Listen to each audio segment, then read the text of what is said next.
ദൈവത്തിൻ്റെ ഏറ്റവും പരിശുദ്ധ നാമം വാഴ്ത്തപ്പെടുമാറാകട്ടെ.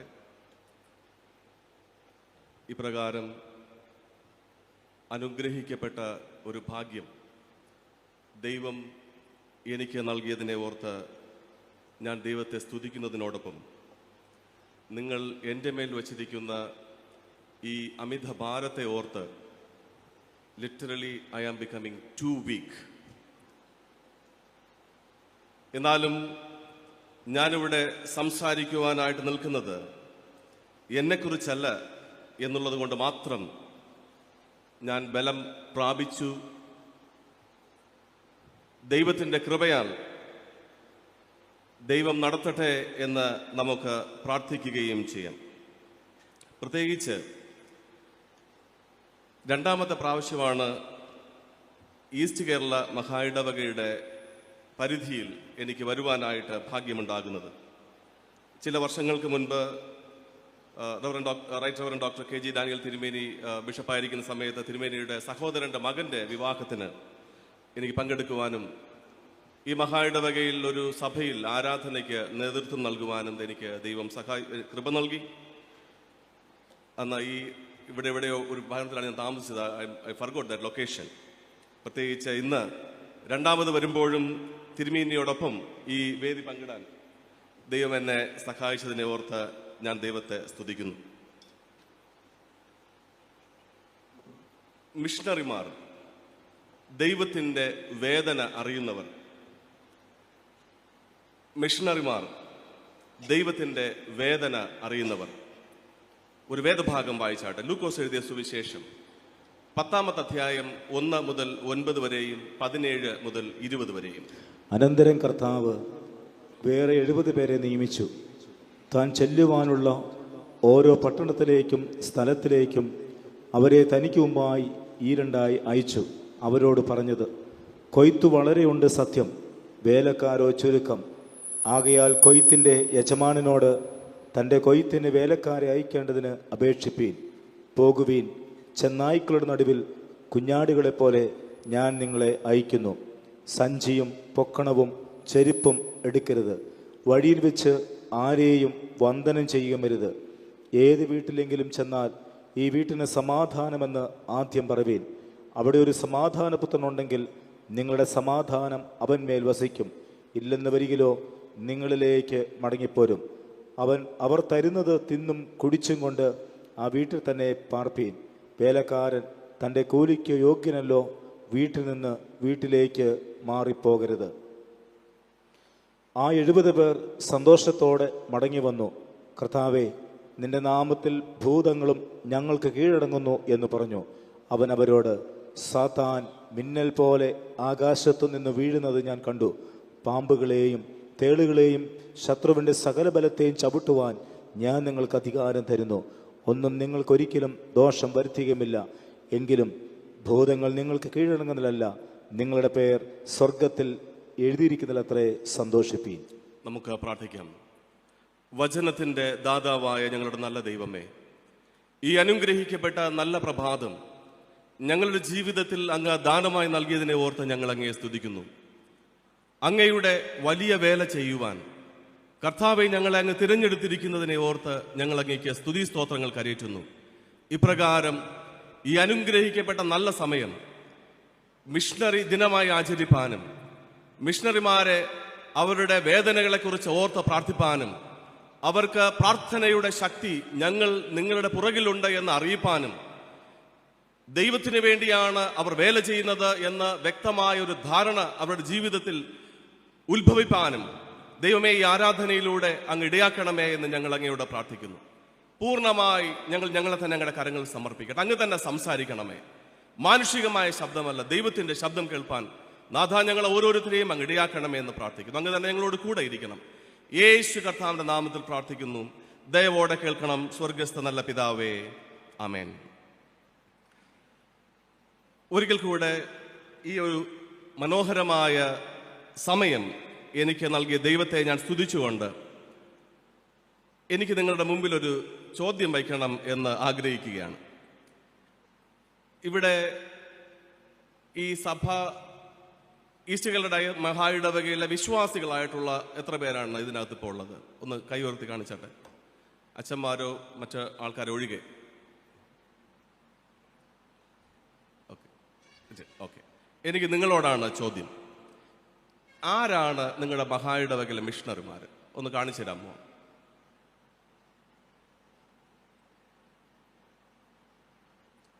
ചോദ്യം മനസ്സിലായില്ലേ? മനസ്സിലായി. ഓക്കെ, ആരാണ് നിങ്ങളുടെ മഹായിടവകയിലെ മിഷണറിമാർ? ഒന്ന് കാണിച്ചു തരാമോ എന്നാണ് എൻ്റെ ചോദ്യം.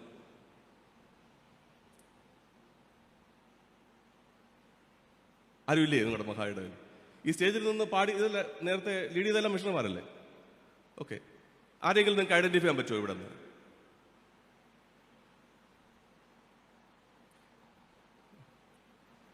ഈ പണ്ടൊരു ചൊല്ലുണ്ട്, തല്ലണ്ട അമ്മാവ ഞാൻ നന്നാവില്ല എന്ന് പറഞ്ഞതുപോലെ.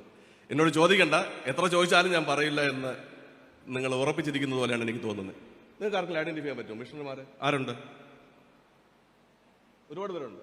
ഓക്കെ, ആരെങ്കിലും ഒരാളുടെ പേരറിയാമോ? പൗലോസ്. ഓക്കെ, ചില ആൾക്കാരെയൊക്കെ നിങ്ങൾക്ക് ഐഡന്റിഫൈ ചെയ്യാൻ പറ്റുന്നുണ്ട്. നിങ്ങൾ ഒരുപക്ഷെ പേടിയായതുകൊണ്ടായിരിക്കും. ഐ മീൻ സോറി, ഞാനൊരു അധ്യാപകനായിരുന്നുകൊണ്ട് ചിലപ്പോൾ ചോദ്യങ്ങളൊക്കെ ഇതുകൊണ്ട് ചോദിക്കും, മറ്റൊന്നും തോന്നല്ലേ. അത് രണ്ട് കാര്യങ്ങളാണ്. ഒന്ന്, നിങ്ങൾ ഞാൻ പറയുന്നതൊക്കെ ശ്രദ്ധിക്കുന്നുണ്ടോ എന്ന് അറിയാനും, രണ്ടാമത് നിങ്ങൾ ഉറക്കാതിരിക്കാനുള്ള പരിപാടിയാണ്. ഇത് അധ്യാപകർ സാധാരണ ഉപയോഗിക്കുന്ന രണ്ട് ടെക്നിക്കാണിത്. എന്തായാലും എൻ്റെ ചോദ്യത്തിലോട്ട് മടങ്ങി വരികയാണ്. ആരാണ് മിഷണറിമാർ? ഈസ്റ്റ്കളുടെ മഹായിടവകയുടെ മിഷണറിമാർ ആരാണ് എന്ന് ചോദിച്ചാൽ നിങ്ങൾക്ക് ഇനി മുതലെങ്കിലും നിസ്സംശയം പറയാനായിട്ട് കഴിയണം, അത് ഞാനാണ് എന്ന്. മഹായിടവകയിൽ ഓർഡിനേഷൻ കൊടുത്തിരിക്കുന്ന അച്ഛന്മാർ മാത്രമല്ല മിഷണറിമാർ. ഇവിടെ നിന്ന് തിരഞ്ഞെടുത്ത് രാജ്യത്തിന്റെ പല ഭാഗങ്ങളിലേക്ക് അയച്ചിരിക്കുന്ന ചില വ്യക്തികളല്ല മിഷണറിമാർ. ഈ മഹായിടവകയുടെ മിഷണറിമാരെന്ന് പറഞ്ഞാൽ ഈ മഹായിടവകയിലെ ഓരോ ജനങ്ങളുമാണ്. ഇപ്പൊ പറഞ്ഞാട്ടെ ആന്റി, ആരാണ് മിഷണറി? ഞാനാണ് മിഷണറി. ഹല്ലേലൂയ, പോരാ, ഹല്ലേലൂയ, ഹല്ലേലൂയ. ഞാനാണ് മിഷണറി എന്ന് പറയുവാനായിട്ട് കഴിയും. ഇങ്ങനെയുള്ളവരെ കുറിച്ചാണ് നമ്മൾ ഇന്ന് വേദഭാഗമായിട്ട് വായിച്ച വിശുദ്ധ ലൂക്കോസ് എഴുതിയ സുവിശേഷം 10-ാമത്തെ അധ്യായം അതിന്റെ 1 മുതൽ 9 വരെയും അല്ലെങ്കിൽ 1 മുതൽ 20 വരെയുള്ള വേദഭാഗങ്ങൾ എഴുതിയിരിക്കുന്നത്. ഞാൻ ഇന്ന് തിരഞ്ഞെടുത്തിരിക്കുന്ന വിഷയം മിഷണറിമാർ ക്രിസ്തുവിന്റെ വേദന അറിയുന്നവർ എന്നാണ്. ഈ വേദഭാഗം വായിക്കുമ്പോൾ എന്താണ് യേശുവിന്റെ വേദന എന്ന് നമുക്ക് ഒന്നാമതായിട്ട് തിരിച്ചറിയണം. അല്ലെങ്കിൽ ഈ വേദഭാഗം നമ്മെ പഠിപ്പിക്കുന്നത് എന്താണ് ഈ സമൂഹത്തെക്കുറിച്ച്, സഭയെക്കുറിച്ച്, ദൈവം നിർമ്മിച്ച ഈ ഭൂമിയെക്കുറിച്ച് യേശു കർത്താവിന്റെ വേദന. ഈ ദൈവം ഈ ഭൂമിയിലുള്ള സകലത്തെയും സൃഷ്ടിച്ചിട്ട് ഓരോ ദിവസത്തെ സൃഷ്ടിയും കഴിഞ്ഞപ്പോ ദൈവം എന്തു പറഞ്ഞു? നല്ലത് എന്ന് കണ്ടു. മനുഷ്യനെ സൃഷ്ടിച്ചിട്ട് ദൈവം എന്തു പറഞ്ഞു? ഒന്നും പറഞ്ഞില്ല. പറഞ്ഞു, മറ്റൊരു കാര്യം പറഞ്ഞു. എന്താ പറഞ്ഞത്? എത്രയും നല്ലതെന്ന് ദൈവം പറഞ്ഞു. എല്ലാ സൃഷ്ടിയും, ഓരോ സൃഷ്ടിയെയും നോക്കിയ ദൈവം നല്ലത് എന്ന് പറഞ്ഞിട്ട് മനുഷ്യനെ സൃഷ്ടിച്ചു കഴിഞ്ഞപ്പോൾ പറഞ്ഞത് എന്താണ്? ഇത് എത്രയും നല്ലത്. എന്നാൽ 2-ാമത്തെ അധ്യായത്തിലേക്ക് കടന്നു വരുമ്പോൾ, ആ 3-ാമത്തെ അധ്യായങ്ങളിലൂടെ വായിക്കുമ്പോൾ ഈ എത്രയും നല്ലത് എന്ന് കണ്ട ദൈവം എന്തു പറഞ്ഞു എന്നറിയാമോ? മനുഷ്യനെ സൃഷ്ടിച്ചത് കൊണ്ട് ദൈവം വേദനിച്ചു, അവൻ വിഷമിച്ചു, സങ്കടപ്പെട്ടു. ദൈവത്തിന്റെ വേദന സൃഷ്ടി മുതൽ തുടങ്ങിയ വേദനയാണ്. ആ വേദനയുടെ പാരമ്യത്തിലാണ് യേശു എങ്ങനെയെങ്കിലും ഈ ജനങ്ങൾ എന്റെ വേദനയെ മനസ്സിലാക്കുവാൻ കഴിയുന്നില്ല, so let me send my son through him, at least let them know that I am still painful. ഞാൻ ഇന്നും വേദനയോടെ ആയിരിക്കുന്നു എന്ന് മനസ്സിലാക്കുവാനായിട്ട് ദൈവം തന്റെ പുത്രനായ യേശുവിനെ ഈ ലോകത്തിലേക്ക് അയച്ചു. യേശു ഈ ലോകത്തിലേക്ക് വന്നു, സമാധാനമില്ലാതിരുന്നവരുടെ അടുക്കിലേക്ക് വന്നു. തന്നെ കൊണ്ട് കഴിയുന്നതിന് അപ്പുറമായി യേശു ചെയ്തു. അവസാനം എല്ലാവരും കൂടെ എന്ത് ചെയ്തു? തൂക്കിയെടുത്ത് കുരിശിലോട്ടങ്ങ് വെച്ചു. ഇപ്പം ഞാൻ കഴിഞ്ഞ 2 ആഴ്ചകൾക്ക് മുൻപ് നിലമ്പൂരിൽ എനിക്കൊരു പ്രോഗ്രാമിൽ അറ്റൻഡ് ചെയ്യുകയാണ്. ഞാൻ അവിടെ പറഞ്ഞത് ഇങ്ങനെയാണ്: നമുക്കെപ്പോഴും ഇഷ്ടം കുരിശിൽ കിടക്കുന്ന ക്രിസ്തുവിനെയാണ്. ആരെയാണ്? കുരിശിൽ കിടക്കുന്ന ക്രിസ്തു. എന്താണ് കാര്യം? യേശു താഴോട്ടിറങ്ങി വന്നാൽ നമ്മുടെ പല കാര്യങ്ങളും നമ്മൾ വിചാരിക്കുന്ന പോലെ നടക്കത്തില്ല. അതുകൊണ്ട് നമ്മൾ എപ്പോഴും ആഗ്രഹിക്കുന്നത് കർത്താവ് കുരിശിൽ കിടക്കുന്നതാണ്. അതുകൊണ്ടാണ് നമ്മുടെയൊക്കെ മാലയുടെ അറ്റത്ത് ഒരു കുരിശുണ്ട്, ആ കുരിശിൽ ഒരു യേശു ഉണ്ട്. അല്ലാതെ കുരിശില്ലാത്ത യേശുവിനെ യേശു ഇല്ലാത്ത കുരിശും കൊണ്ട് നടക്കുന്നവർ വളരെ ചുരുക്കമാണ്. കാരണം എന്താണെന്ന് അറിയാമോ? യേശു കുരിശി കിടക്കുന്നതാണ് നമുക്ക് എപ്പോഴും നല്ലത്. അല്ലെങ്കിൽ നമ്മുടെ പല കാര്യങ്ങളും നടക്കത്തില്ല. യേശുവിന്റെ വേദന, ദൈവത്തിന്റെ വേദന യേശു കർത്താവിന്റെ കരങ്ങളിലൂടെ കഴിയുമെന്ന് കരുതി, എന്നാൽ യേശു കർത്താവ് തന്റെ ജീവിതത്തിലൂടെ എത്ര പ്രവർത്തിച്ചിട്ടും അത് മാറാനായിട്ട് കഴിഞ്ഞില്ല, അല്ലെങ്കിൽ മാറ്റാനായിട്ട് കഴിഞ്ഞില്ല. That pain still persists. ആ വേദന ഇന്നും അതുപോലെ നിലനിൽക്കുന്നു. എന്തൊക്കെയാണ് ഈ വേദനകളെന്ന് നമുക്ക് മനസ്സിലാക്കേണ്ടിയിരിക്കുന്നു. ഒന്നാമത് വായിച്ചാട്ട് വിശുദ്ധ ലൂക്കോസ് എഴുതിയ സുവിശേഷം 10-ാമത്തെ അധ്യായം 1-ാമത്തെ വാക്യത്തിന്റെ 2-ാമത്തെ ഭാഗം. അനന്തരം കർത്താവ് വേറെ 70 പേരെ നിയമിച്ചു. താൻ ചെല്ലുവാനുള്ള ഓരോ പട്ടണത്തിലേക്കും സ്ഥലത്തിലേക്കും അവരെ തനിക്ക് മുമ്പായി ഈ രണ്ടായി അയച്ചു. അവരോട് പറഞ്ഞത്, കൊയ്ത്തു വളരെ ഉണ്ട്, സത്യം മതി. ഇവിടെ 1-ാമത്തെ വാക്യം നമ്മെ പഠിപ്പിക്കുന്ന കാര്യം യേശുവിന്റെ മനസ്സ് ആരും തിരിച്ചറിയുന്നില്ല എന്നുള്ളതാണ്.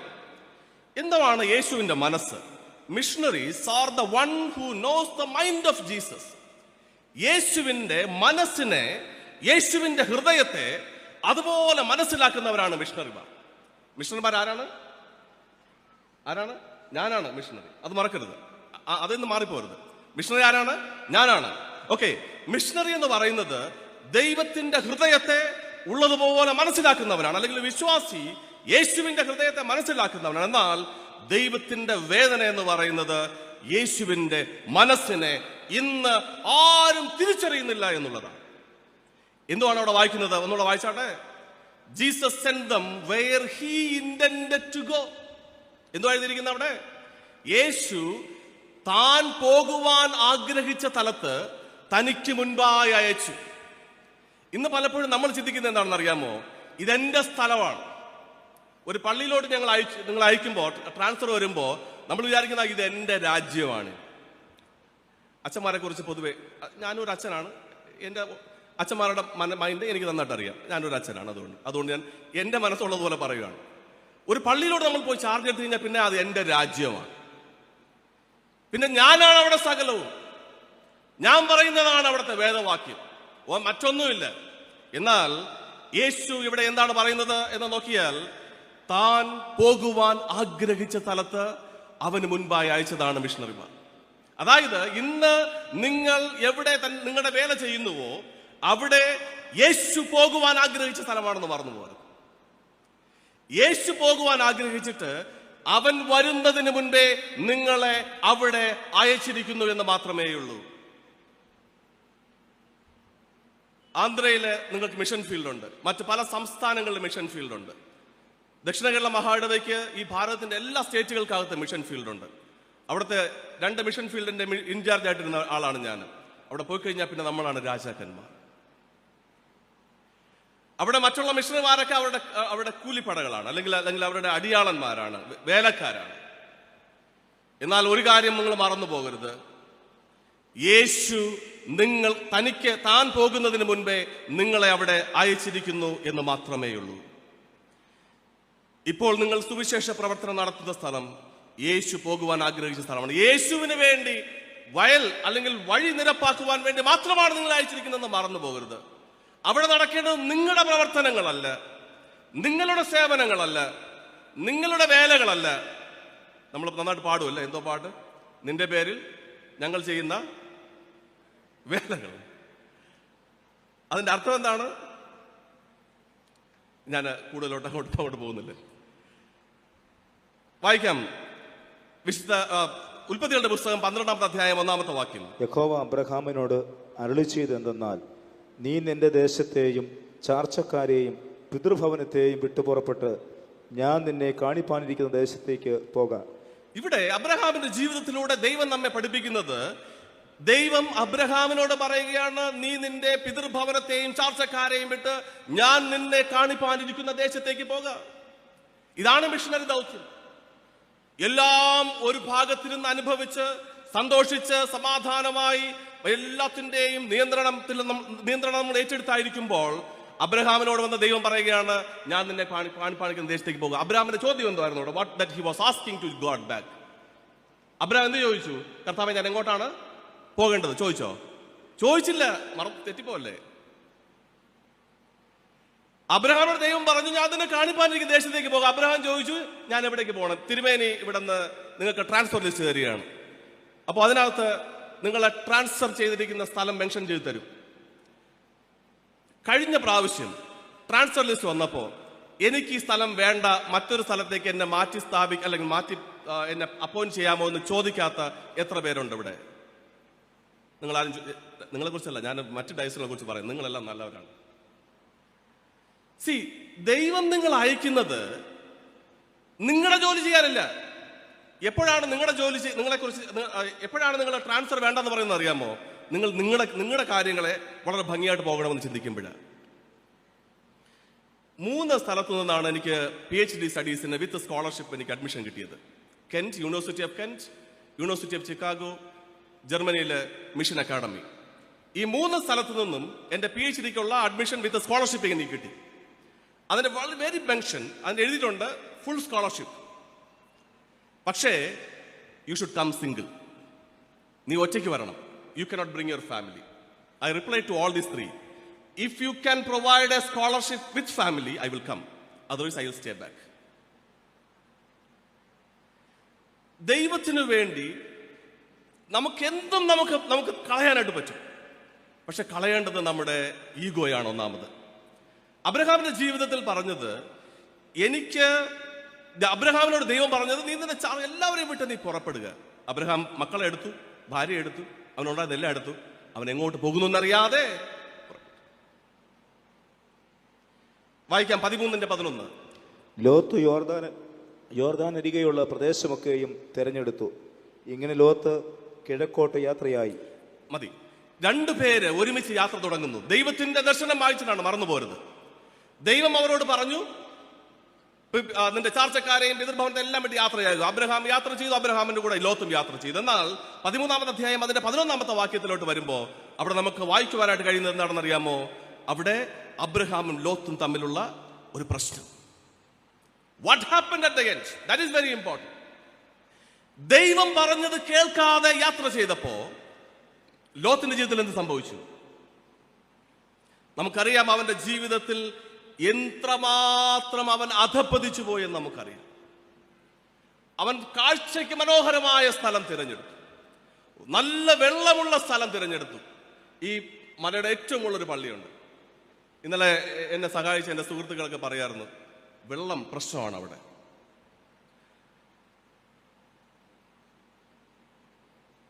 ഇരുന്നൂറ് വർഷങ്ങൾക്ക് മുൻപ് ആ മിഷണറി വന്ന് ഇവിടെ നിന്നിട്ട്, അയ്യോ അത് വെള്ളം പ്രശ്നമാണെന്ന് ചിന്തിച്ചിട്ട് നിങ്ങളൊക്കെ ഇവിടെ ഉണ്ടാവുമായിരുന്നു. ഇന്ന് 200 വർഷം കഴിയുമ്പോൾ നിങ്ങൾ എവിടെയാണോ വേല ചെയ്യുന്നത് ആ സ്ഥലത്ത് ജീവിക്കുന്ന മനുഷ്യർ പറയണം, അയ്യോ അന്ന് പണ്ട് ഈസ്റ്റ് കേരള മഹായിടവകയിൽ നിന്നൊരു മിഷണറി വന്നു, ആ മനുഷ്യൻ വന്നതുകൊണ്ട് ഞങ്ങൾ രക്ഷപ്പെട്ടു എന്ന് പറയണം. അതാണ് മിഷൻ പ്രവർത്തനം. അബ്രഹാമും ലോത്തും കൂടെ യാത്രയായി പകുതി വെച്ച് 2ആയിട്ട് പിരിഞ്ഞു. ദൈവത്തിന്റെ ദർശനത്തെ മറുതലിച്ച് ലോത്ത് തന്റേതായ വഴി തിരഞ്ഞെടുത്തപ്പോൾ വാട്ട് ഹാപ്പൻ ടു ഹിം? ആ അധ്യായം താഴോട്ട് വായിക്കുക വീട്ടിൽ പോയതിനു ശേഷം. എത്ര ഹീനമായി, എത്ര ബലഹീനമായി അവൻ മാറിപ്പോയി എന്ന് നമുക്കറിയാം. അവനുണ്ടായിരുന്ന എല്ലാം നഷ്ടപ്പെട്ടു. എന്തൊക്കെ നഷ്ടപ്പെട്ടു? അവനുണ്ടായിരുന്ന വസ്തു നഷ്ടപ്പെട്ടു, സമ്പത്ത് നഷ്ടപ്പെട്ടു, ആടുമാടുകൾ നഷ്ടപ്പെട്ടു, എല്ലാം തീക്കിരയായിട്ട് പോയി. പിന്നെയോ വടപ്പൻ അവന്റെ ഭാര്യ നഷ്ടപ്പെട്ടു. പിന്നെ അവൻ മദ്യപാനിയായിട്ട് മാറി. പിന്നെ അവിടെ തീർന്നില്ല. ഈ ലോകത്തിൽ ഒരിക്കലും സംഭവിക്കാൻ പാടില്ലാത്ത മ്ലേച്ഛത അവന്റെ ജീവിതത്തിൽ സംഭവിച്ചു. സ്വന്തം മക്കൾ അവന്റെ മക്കളുടെ അപ്പനായിട്ട് മാറി, അല്ലെങ്കിൽ സ്വന്തം മക്കൾ അവനോടുകൂടെ ശയിക്കുന്ന ഒരു അനുഭവം ഉണ്ടായി. ദൈവത്തിന്റെ ദർശനത്തെ മറന്നുപോയപ്പോൾ ഞാൻ ഈ മുകളിലുള്ള പള്ളിയിൽ ഞാൻ അവിടുത്തെ അച്ഛന്മാരുടെ ലിസ്റ്റ് ഇങ്ങനെ വായിക്കുകയായിരുന്നു. അപ്പോൾ ആദ്യം കുറച്ച് പേരുകൾ കണ്ടു. അവൾ ആശാൻ എന്ന് എഴുതിയിട്ടുണ്ട്. എന്തോ സാറേ ആശാമാർ അല്ലേ? ആശാൻ. അപ്പോൾ ആശാമാരെ കുറിച്ച് നിങ്ങൾക്ക് എല്ലാവർക്കും അറിയാമെന്നാണ് എൻ്റെ ചിന്ത. ഈ ആശാൻ എന്ന് പറയുന്നത് കളരിയിൽ ടീച്ച് ചെയ്യുന്ന ഒരാളാണ്. അപ്പോൾ ഈ ആശാന്മാർക്കൊരു പ്രശ്നമുണ്ട്. എന്താണെന്ന് അറിയാമോ? അദ്ദേഹത്തിന് അറിയാവുന്ന ഏറ്റവും സ്പെഷ്യൽ ആയിട്ടുള്ള ഒരു ടെക്നിക്ക്, ഒരു അടവ്, അതാരെ പഠിപ്പിക്കും? ആരെയാണ് പഠിപ്പിക്കുന്നത്? പറയട്ടെ, നിങ്ങൾക്ക് എല്ലാവർക്കും അറിയാന്നുള്ള കാര്യങ്ങളല്ലേ. ആ മനുഷ്യന് ഏറ്റവും പ്രിയപ്പെട്ടവനെ പഠിപ്പിക്കും. അല്ലെങ്കിൽ ആ മനുഷ്യന്, ആ ആശാന് ഏറ്റവും വിശ്വസ്തനായിട്ടിരിക്കുന്ന മനുഷ്യനെ ആ ആശാൻ പഠിപ്പിക്കും. വേറെ ആർക്കും പറഞ്ഞു കൊടുക്കത്തില്ല. കാരണം അവനാണ് വിശ്വസ്തൻ. ഇന്ന് നിങ്ങൾ യേശുവിൻ്റെ വിശ്വസ്തനാണ്, മറന്നു പോരുത്. യേശു ആ കളരിയിലെ അല്ലെങ്കിൽ ആ ആശാൻ, യേശു എന്ന ആശാൻ നമ്മെ പഠിപ്പിച്ച ഏറ്റവും പ്രധാനപ്പെട്ട, യേശു മറ്റാർക്കും പറഞ്ഞു കൊടുക്കാത്ത അടവെന്താണ്?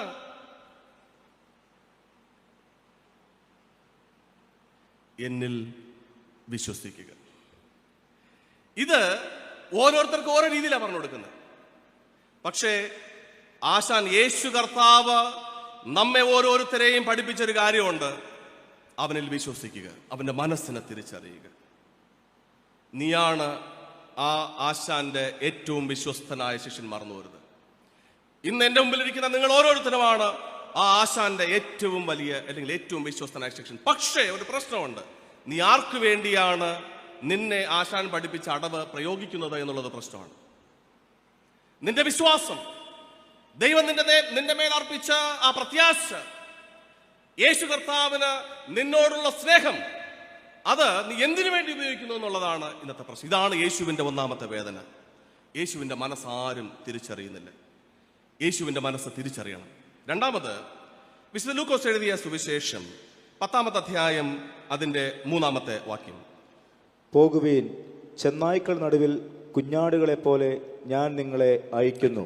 രണ്ടാമത്, യേശുവിന്റെ വേദന എന്നത് കുരിശിനെ മുൻനിർത്തി യാത്ര ചെയ്യുവാനായിട്ട് നമുക്ക് മനസ്സില്ല എന്നുള്ളതാണ്. കുരിശിനെ മുൻനിർത്തി യാത്ര ചെയ്യുവാനുള്ള വിമുഖതയാണ് യേശുവിന്റെ രണ്ടാമത്തെ വേദന. ഇവിടെ വായിക്കുന്നത്: ചെന്നായ്ക്കളുടെ നടുവിൽ കുഞ്ഞാടുകളെ പോലെ ഞാൻ നിന്നെ അയക്കുന്നു. Journey to the cross.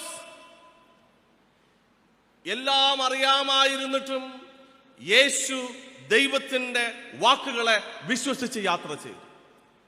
അറിയാം, 33 വയസ്സ് കഴിയുമ്പോൾ അവൻ എല്ലാവരും കൂടെ ചേർന്ന് ക്രൂശിക്കുമെന്നും അവൻ അറിയാം. He travelled. ബട്ട് അബ്രഹാമിന് അറിഞ്ഞുകൂടാ എന്താ സംഭവിക്കാൻ പോകുന്നതെന്ന്. എന്നാലും അവൻ യാത്ര ചെയ്തു, കുരിശിനെ മുൻനിർത്തി യാത്ര ചെയ്തു. What happen to Abraham? അവൻ എല്ലാം വിട്ടുകളഞ്ഞ് ദൈവത്തെ അനുസരിച്ചപ്പോൾ കുരിശിനെ മാത്രം, അവൻ എല്ലാം നഷ്ടപ്പെട്ടു. പക്ഷേ അവൻ ദൈവത്തെ വിശ്വസിച്ചപ്പോൾ അവൻ വിശ്വാസികളുടെ പിതാവായിട്ട് മാറി. ഇന്നത്തെ കാലത്ത് ഈ അടുത്തിടയ്ക്ക് ഞാനൊരു വീഡിയോ കണ്ടായിരുന്നു. അത് വളരെ മനോഹരമാണ് കാണാൻ. ഭൂതം ഒഴിപ്പിക്കുന്നത് പ്രാക്ടീസ് ചെയ്യുന്ന ഒരു വീഡിയോ.